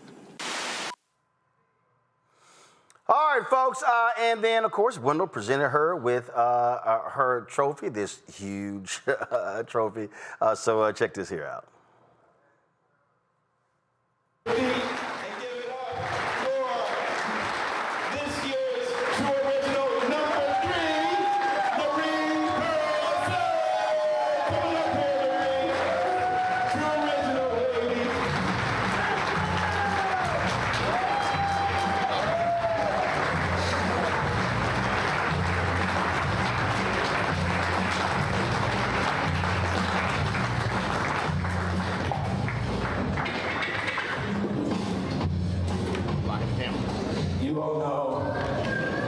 Original Tee Award is actually a replica of George F. Grant's patent of the golf tee.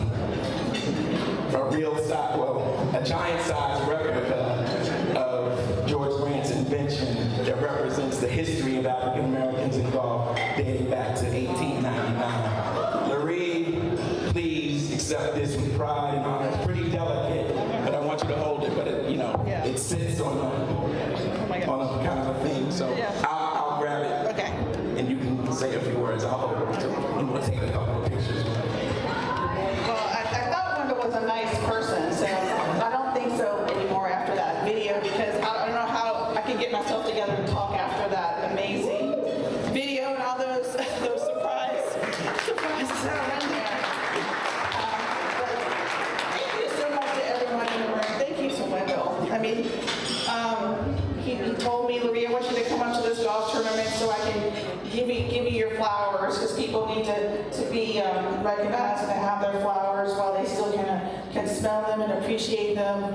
And you zip through life and you have to stop and smell the roses and look around sometimes. But I'm really standing on the shoulders of so many people that have come before me.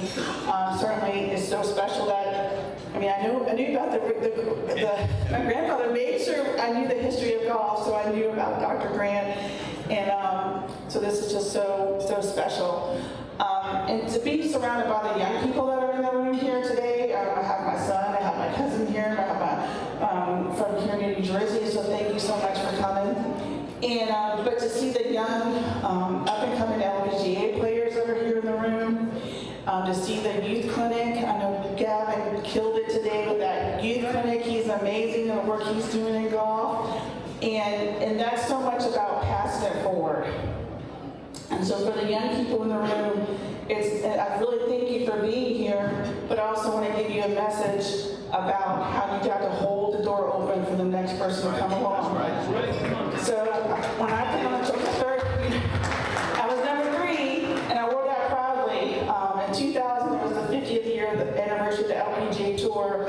And the LPGA Tour, for those who don't know, is the longest running professional women's organization, sports organization. It was never part of the PGA. It's always been an independent tour, women-run tour. And so in 2000, I didn't have a bag sponsor. I didn't have a hat sponsor. And I said, you know what? I'm going to put on my hat and my bag. I'm going to put on my hat and my bag 3 and 50. Because I was the 3rd African American in the 50 years of the LPGA tours. And I was really proud of that.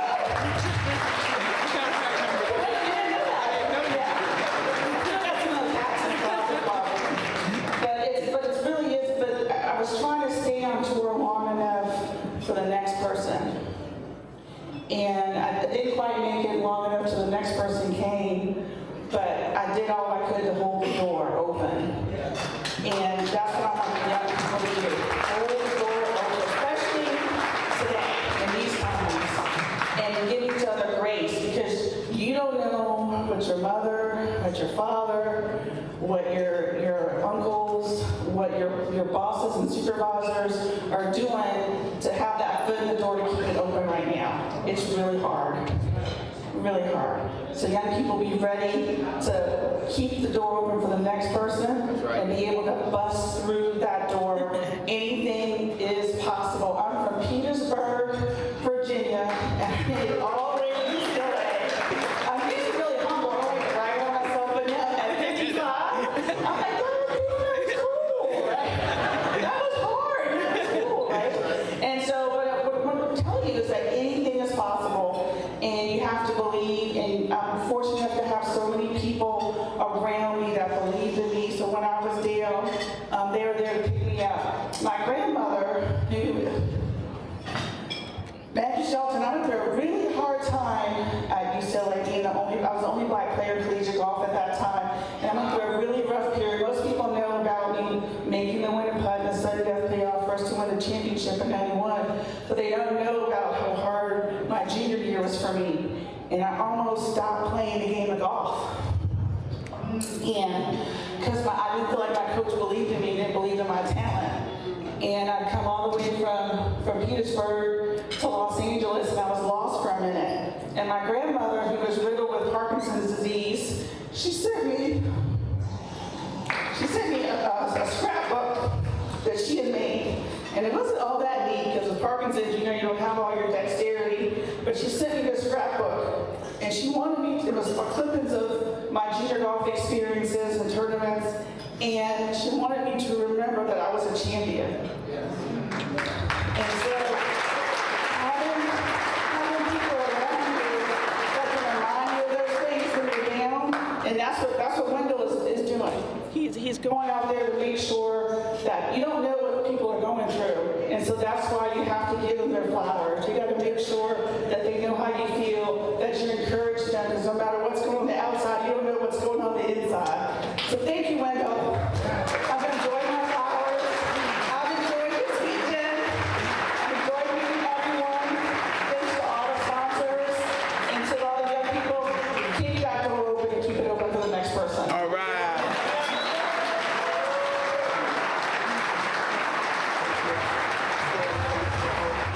So one of the reasons, obviously I love golf. I've been playing, this is my 38th year playing it. But one of the reasons why I do all I can to make sure I get to this tournament, because it's not like other tournaments. I played in other tournaments where you have various charities where they're raising money for critically important needs, like Warwick Dunn's golf tournament. I've got some video from that we need to actually put together and show you all as well. Where they actually build houses. They partner with Habitat for Humanity. They build the houses. They provide down payment assistance, but also provide them in furniture as well. The reason I think it's important for what Wendell is doing is he's recognizing African Americans in this game. And so you saw me show the inventor of the tee, George F. Grant. Go ahead and pull his photo up. You see his photo. This is from the PGA website. He was a prominent dentist. And first of all, if y'all have never heard of George F. Grant, Dr. George F. Grant, you really should read his story. It is a remarkable story. This man, the work that he did in terms of what he was involved with, it's just an amazing story, and it's one of those stories, and it's always amazing when people sit here and talk about these slave stories or whatever. This is right here for a piece from the Harvard Dental School. I mean, that's where he actually graduated from in 1870. Was a notable individual, the second black graduate of the school, was on the faculty there as well. And the things that he did, mansions that he owned, the things that he actually supported, so many different things, being one of the top dentists in the country. And so this tournament not only keeps his name alive, but it's called the Original Tee Golf Classic, but what it also does is it recognizes African Americans who have been involved in the game. And so, you have these folks who believe that Tiger Woods somehow started this whole thing. No, that wasn't the case. When you start talking about the history, so many people, Randy, Althea Gibson, know her from winning Wimbledon, don't realize she goes to the LPGA Tour. When you talk about on the men's side, Lee Elder, the first African-American to play at Augusta National in the Masters, Charlie Sifford, and all Ted Rhodes. I mean, we can go on and on and on. We're talking about black golfers who, if these golfers, and let me be real clear, if black golfers had the opportunity to play on the PGA Tour, the PGA had a Caucasian clause. If they actually had opportunity, we would be talking about a lot of these black golfers to right now how we talk about Tiger Woods. That's the kind of game that they had. And so to recognize what these individuals are doing, these pioneers, is critically important, because black folks need to stop passing stuff around and, oh, that's a white man's sport. Black folks have been playing golf since the beginning, but we don't even know our own story, Randy. We don't know our story, and that's why it was important for you to show that. I actually have a family legacy where I had an uncle, two uncles who would travel to golf courses across the country that did not allow Black people to play, simply to demand to play and to challenge that. And it just reminds me, and I think it reminds everyone out there, that we have always been fighting for rights in every area. And yes, some we talk about frequently and they stand out, but even the privilege to be able to play a sport. Someone had to start. And, thank you for educating me about George Franklin Grant, because I was not aware of him and him inventing the first tee. And so it's good to know our history, because when you know from where you come, you feel just more empowered to do more with where we are now and know that we can move forward. So yeah, we have a legacy. This is not new to us. It's true to us. And we just have to keep, pushing on and knocking down barriers. Absolutely. And when you talk about also creating new opportunities, we're going to have this brother on the show very soon. Give me 1 second. I'm trying to pull up something here. On the show very soon. He's actually created a golf tour specifically to increase the opportunities for black women. They are going to be in Washington, D.C. In August. It's called the Sapphire. It's a professional golf tour. It's called the Sapphire Golf Tour. And so that is, they're partnering with the United Golf Association. So y'all go to sapphiregolftour.com. Mustafa, one of our fraternity brothers, is actually starting this. And again, what people don't understand is, they have what they call mini tours. So the LPGA Tour is the top for women's golf. Then you have the second tier. I think it used to be called the Epson Tour. I forgot who the sponsor is, but it's the number. It's basically a step up. So like the PGA Tour is the Korn Ferry Tour. Then they have these mini tours, which is so the Sapphire Tour is going to be one of those mini tours that creates opportunities for black women who are trying to go to the next level, to be able to earn money, earn prize money, and to compete. And these things are happening. Jeff Champ, who is the father of Cameron Champ, he played at Texas A&M, is a brother. He's created what's called the MAC Invitational, which is to create these junior tournaments all around the country to give black and brown kids who ordinarily are locked out of these tournaments an opportunity to be seen. He has all of these HBCU golf programs attending these tournaments, providing scholarships to these folks as well. And one of the things that what Window does is, besides having a golf clinic, they'll have a competition for different players. And so they had a couple there was a Howard student, and I believe it was a Hampton student. It's escaping me right now. But in the past, he's had professional golfers. Now, if y'all want to understand why this stuff matters, and I'm telling some of y'all sitting here like, well, I don't know. Okay, I want y'all to see this picture right here. All right, this is the picture. This is the year that Lee Elder was honored at the Original Tee Golf Classic. Who you see right there is, so that's Windows to his left, that's Window to the left, that's Lee Elder right there. Then you see Beverly Johnson. Okay, we all know Beverly Johnson, historic model, and so we see her. Well, do you see that young girl standing next to Beverly Johnson, between me and Beverly Johnson? Her name is Amari Avery. Amari was 12 years old in that photo. Where's Amari Avery right now? She's on the LPGA Tour. She actually played in the U.S. Open. Amari has been playing golf for a very long time. She's been part of the docuseries. So I got a chance to play with, so I was in that group. I got a chance to play with Lee Elder, Amari, Beverly Johnson. And again, this is why the stuff that we do matters, Mustafa. It's so many things that happen in Black America that you never hear about, that never get any coverage nationally. And so our story has to be constantly being told, and that's why Black-owned media, this show, and Black Star Network is so important. Yeah, and it's about Black excellence at its finest, and us bringing it forward and making sure that everyone knows all the amazing individuals who have been able to overcome, and not just overcome, but to become some of the best at what they do.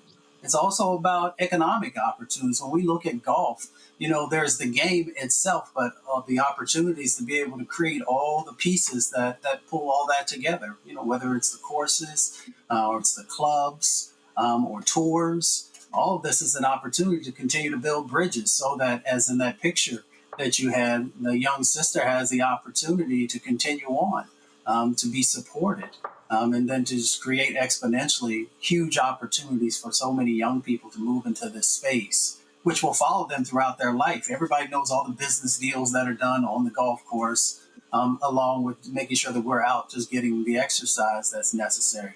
So it's a win-win-win, and that's why this network is so incredibly important, because we tell the stories that no one else will tell. We tell it through our lens, and we make sure that you understand just the amazingness that exists inside of our people.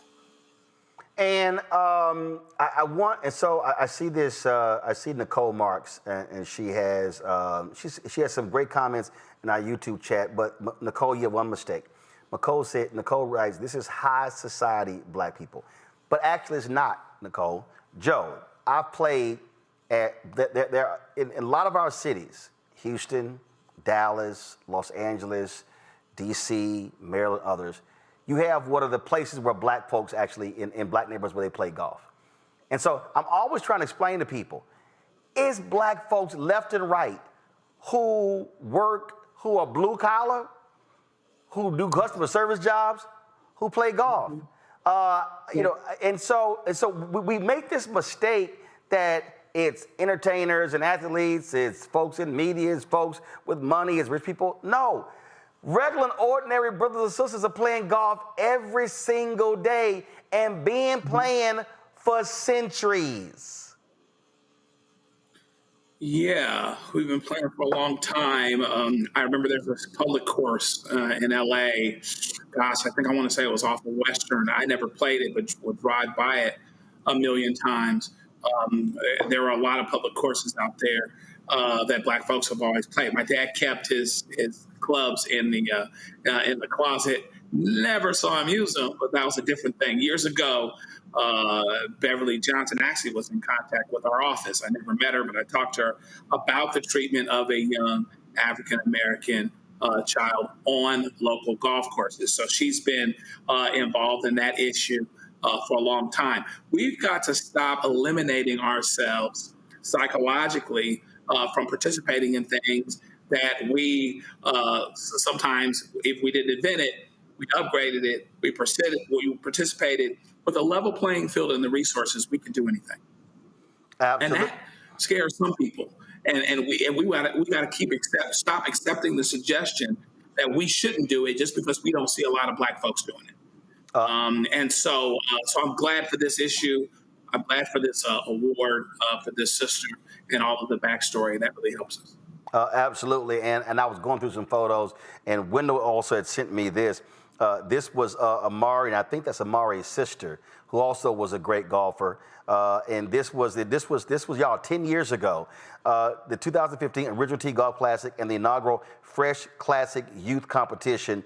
And that's when they started that. That was one of the sponsors. But again, they provide opportunities for young golfers as well, young men and women. So y'all, this again, when I think about historically, when I think about Black newspapers historically, there were so many things. I remember I was in Chicago at some restaurant, and they had on the bathroom wall, they had like a reproduced copy of a Chicago Defender, and they were covering a cricket match that took place in Jackson Park in Chicago.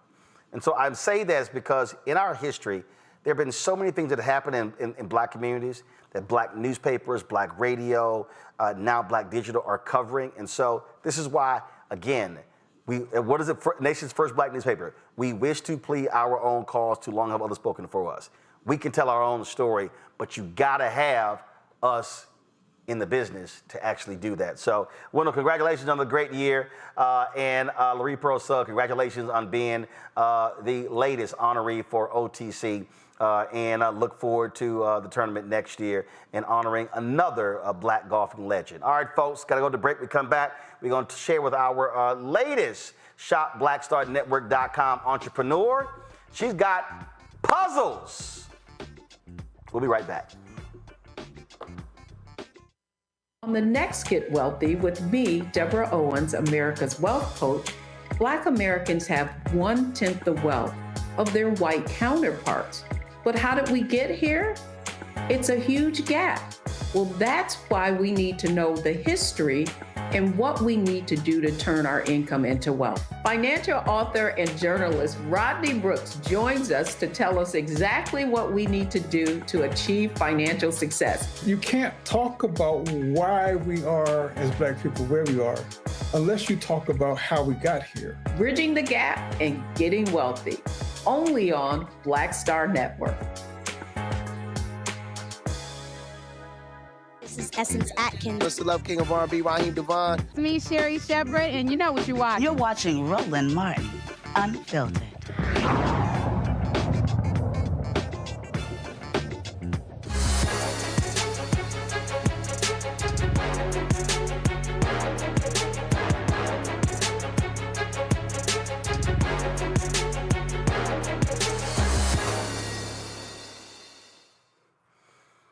Folks, a brother and sister from Texas said, you know what, we love doing puzzles, so how can we actually take this to the next level? Well, Erica and William Jones did that, and it's all about spending quality time, family time. Those of us, of course, have family get-togethers. We love to do that. So they created what are called puzzles of color. Puzzles of color. 1,000 pieces of culture. Joining us right now is Erica Jones from Richardson, Texas. Erica, glad to have you here. And so, all right, so y'all love puzzles, but then what led to this idea? Absolutely. We grew up doing puzzles since we were really young, like elementary age. And as I got older, I got back into puzzles when I was pregnant with my daughter, and I realized that I was still very, very hard to find Black art and puzzles. So we decided to start our own business. And so when did y'all start it? How long ago? We started in 2020. So we actually started during the puzzle boom, and we were cutting the puzzles in my garage. That video you just showed was us cutting puzzles in my garage. We bought a puzzle machine and licensed the art, and we're doing it ourselves. So now we've expanded quite a bit. We're available, in several different retailers on our website, and have over 35 different puzzles available on our website for anywhere from 10 to 1,000 piece puzzles. Gotcha. And so if you could, how many puzzles do you think y'all have put together over the years? I mean, well, at this point, now it's definitely hundreds, because we had to put so many of our own puzzles together. As you see, I've got some on the wall behind me, and we have to have several of them because when we go to events, we have them on display. So definitely hundreds. Prior to that, we were doing like 2 or 3 a year. And so, maybe 30 or so over the years before starting the business. All right. So now this is the puzzle itself, but you also have this great artwork here. And matter of fact, that will be an awesome piece of art to hang in my studio. And it says down here, respect, equality, hope, wealth, opportunity. And then on the back, it explains, meet the artist, Joseph Watson, known by signature JOEE, grew up in Gardenia, California. And so how did y'all come around and say, hey, let's do this with him? Yeah, that was actually during Black History Month a couple of years ago. We just did a little thank you card that included his art, and it was sent out just anytime you purchased a puzzle. It was just kind of like to highlight another artist. And then from there, of course, so many people saw it and loved it. Then we were able to work with him and get that turned into a puzzle. So that's a 1,000-piece puzzle. All of our puzzles are made to be framed because they are works of art, so that you can see it behind me. It is a 20 by 27 when it's completed, and that one's called Migration Westbound. So it's all about the migration after the Great Depression of Black people to greater opportunity on the West Side. Now, were these original pieces done for your puzzles, or did y'all partner with them to turn them into puzzles? Oh, both, a mixture of both. So like the one you're showing now, the one with the yoga poses, was actually something that we put together. It was a compilation of pieces that we put together to make one. And then a lot of the other ones are pieces that were existing that we licensed. But then this one, Unbothered with the People Dancing, is actually a commission piece that we were like, we want to show like just freedom and happiness and joy. And so that was what the artist came up with. So we have a nice mixture of commissions and original pieces, and then again, like kind of using, inspiration from different places and having the artist kind of put it together to make it, more puzzle friendly. So you have this one here, and I'm sure AKAs will be buying this one. It was done by Ida Charles, self-taught artist and muralist from Columbia, South Carolina. And so you see what that looks like. So I can guarantee you Randy will be buying that one, I'm sure. Yes, that artist is actually her mother, or her grandmother is an AK. So that was a homage to her grandmother, and hence the pink and green. And me and my mother are also AKs, so we were definitely, as soon as we saw it, had to get that. So I take it. So do you have a D9 collection, or is this, what do you have? In the works. We don't have a collection yet. We started with that one because, of course, of our personal attachment. But but if you're gonna start with one, you're supposed to start with. You're supposed to start with. Let's just be real clear. We gonna start now. I know you're AK, but see, we gonna start right here, baby, right here. Right there. Right there. You can't, we changed our lighting, so you really can't necessarily see that. So let me just go ahead and just make this plain. If you're going to start, Erica, we going to start appropriately. Yes. My dad is a Sigma, so he would have been like... I don't give a damn your dad is Sigma. He know they ain't first. He know they way back there. They way back there. He know it. I got a Sigma and an Omega in the control room. They know they ain't first. But anyway, Randy, go ahead with your question. Well, hello, Sora. I think this is a fantastic idea, and Roland is right. I will be getting the AKA one. Generation. And I'm glad you started there. So is this appropriate for all ages? Because those are some pretty big, a lot of puzzle pieces. So when would you say that a child could participate with the family and, help put puzzles together? Right now. Well, I was going to say, if it's with the family, you can start very, very young. I have a 2-year-old and a 5-year-old. My 2-year-old is actually decent at it. Like she knows at least the colors. I mean, that's the beauty of puzzling is it teaches you spatial awareness and color and shapes and all of those things. So she can at least say, I can say, pick me a yellow piece, and she can find it.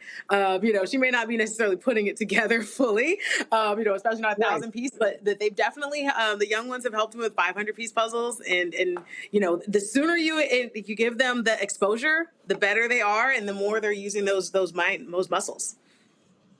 Fantastic. So because do you do the strategy where you put all you separate the colors first before you start putting it together? Is that your strategy? Yeah, you gotta get the edges, then you do it by color. Yes. And we also, tell people, like, if it's something that has like a lot of the same color, do it kind of by more like pattern. You may notice, this one has a swirl and this one doesn't, kind of doing it that way as well. There are little tips, and we actually do have our thank you cards have puzzle tips on there, so they give you a little bit of heads up there.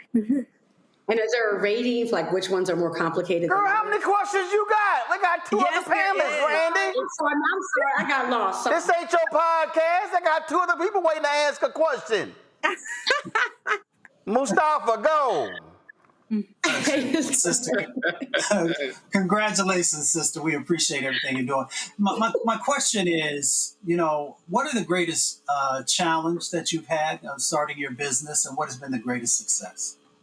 Oh, well, I grew up in the corporate world. I worked for Capital One for years and Hilton. So I was in these big businesses. So having your own business, it is very much you do everything. It's not like a department where media does this and I'm doing it all. So that luckily with the support of my family, I have my parents, my brother, and his wife all very, very active in the company. But it is just a lot of work without like the full support of like a full corporate team. So that has been an adjustment for sure, especially when you've got 2 little kids. Joe?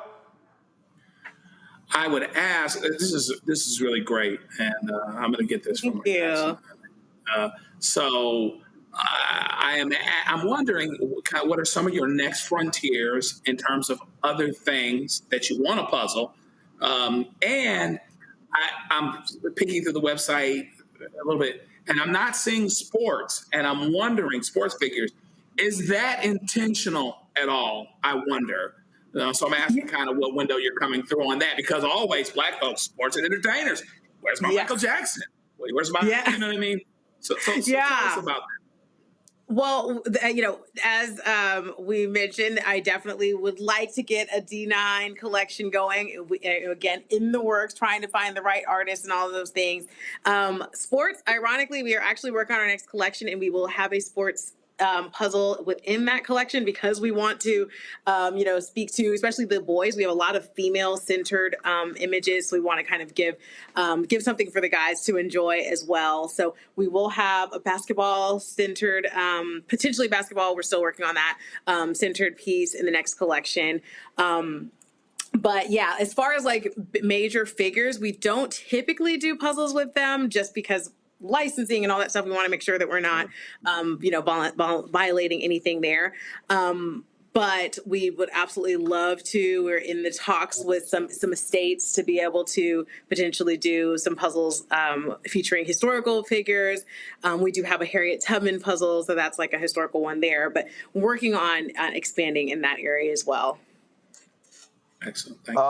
Now, you mentioned pieces. This one here is $750. This is $1,000. So what do they number? What's your smallest number of piece puzzle, your largest? We do have 300-piece puzzle. 300, 500, 750, and 1,000 are the majority of our regular ones. We do also have a couple of kid-friendly puzzles, which are 48 and 100 piece. But those are kind of limited edition, so it's like you got to catch it when you can. All right, then. Okay, so if people want to reach out to y'all, where do they go? puzzlesofcolor.com. You can reach us out on Instagram, Facebook, TikTok, all of the socials at Puzzles of Color. And again, folks, if y'all want to get these puzzles, wait a minute, why somebody in the chat talking about, they've been out a while, where can I get them?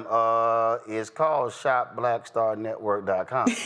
That's where you go. So again, if y'all go to shopblackstarnetwork.com, y'all can actually see the puzzles right there. And so you can peruse the different ones there. Y'all, we keep showing the logo. No. I need y'all, when we do this segment, I need y'all to show the actual website. Okay, so here we go. All right, come to my iPad. All right, so if y'all go to shopblackstarnetwork.com, okay, y'all will see right there, okay, Puzzles of Color. You click Puzzles of Color, you're gonna see information about them, and then you'll see all of the different puzzles right here that they have available. So you see 3, 6, 9, 12, 15, there are 15 different puzzles that they have available right here. Y'all getting real spicy right here with this black plum puzzle right here. Okay, y'all trying to be grown and sexy with the puzzles too?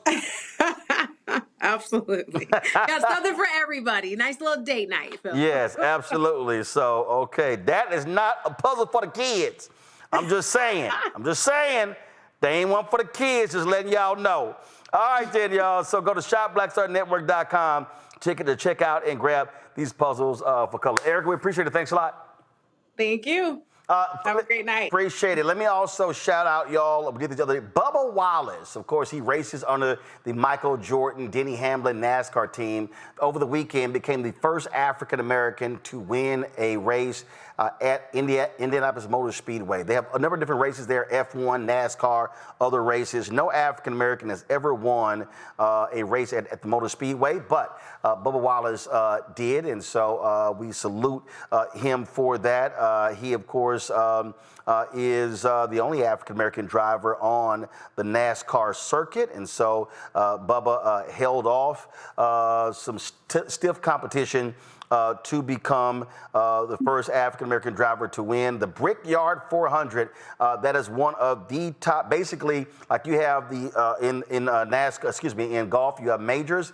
This is considered one of the majors in NASCAR, and this is a photo of Bubba Wallace kissing the Brickyard 400 trophies. So congratulations to the Michael Jordan, Denny Hamlin racing team, and certainly to Bubba Wallace as well. All right, folks, that is it for us. Let me thank 85 Questions, Randy Bryant, Yeah, all the questions you kept asking. Let me thank Mustafa as well as Joe. Thanks a bunch for being on today's show. We appreciate it.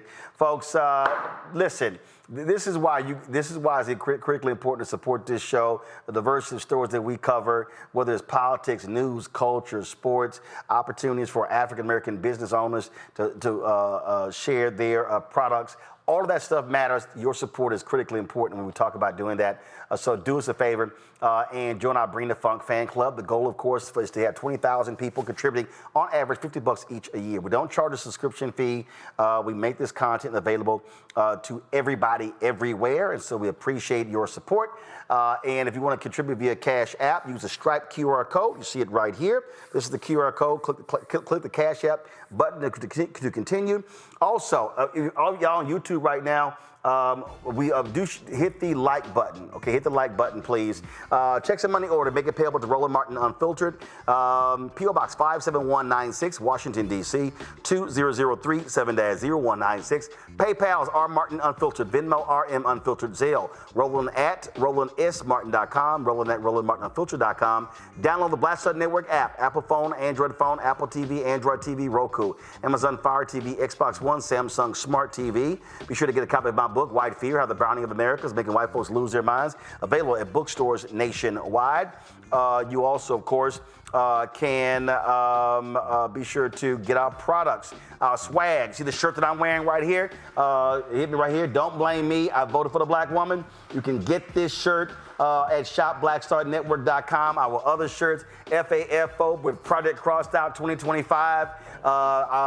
MAGA chose between woke or broke. They chose broke. Be sure to get that as well. And there's other products that we have as well, other merchandise. If you go to shopblackstarnetwork.com, you will see right here, right in the middle of the page, it says Shop the Unfiltered Collection. And when you click that, you'll see the T-shirts. You see the mugs we have. You see the other shirts, Stay Woke, Resist 47. You see all of those products. There are other products that we have here. We have changed. So we had a lot of issues with our previous product maker. We stopped using them. We've switched companies. If y'all bought stuff from you have not gotten it, send us an email. Go to RolandSMartin.com, send us an email and let us know so we can help you get your stuff. But again, get the products here, shopblackstarnetwork.com. And don't forget, support Fanbase. Download the app. And, of course, if you want to participate in the crowd fund, go to startengine.com/fanbase. Y'all, that's it. I'll see y'all tomorrow right here, Roland Martin Unfiltered, on the Black Star Network, where we keep it real, keep it black, and unfiltered. Holla! Time for Truth Talks.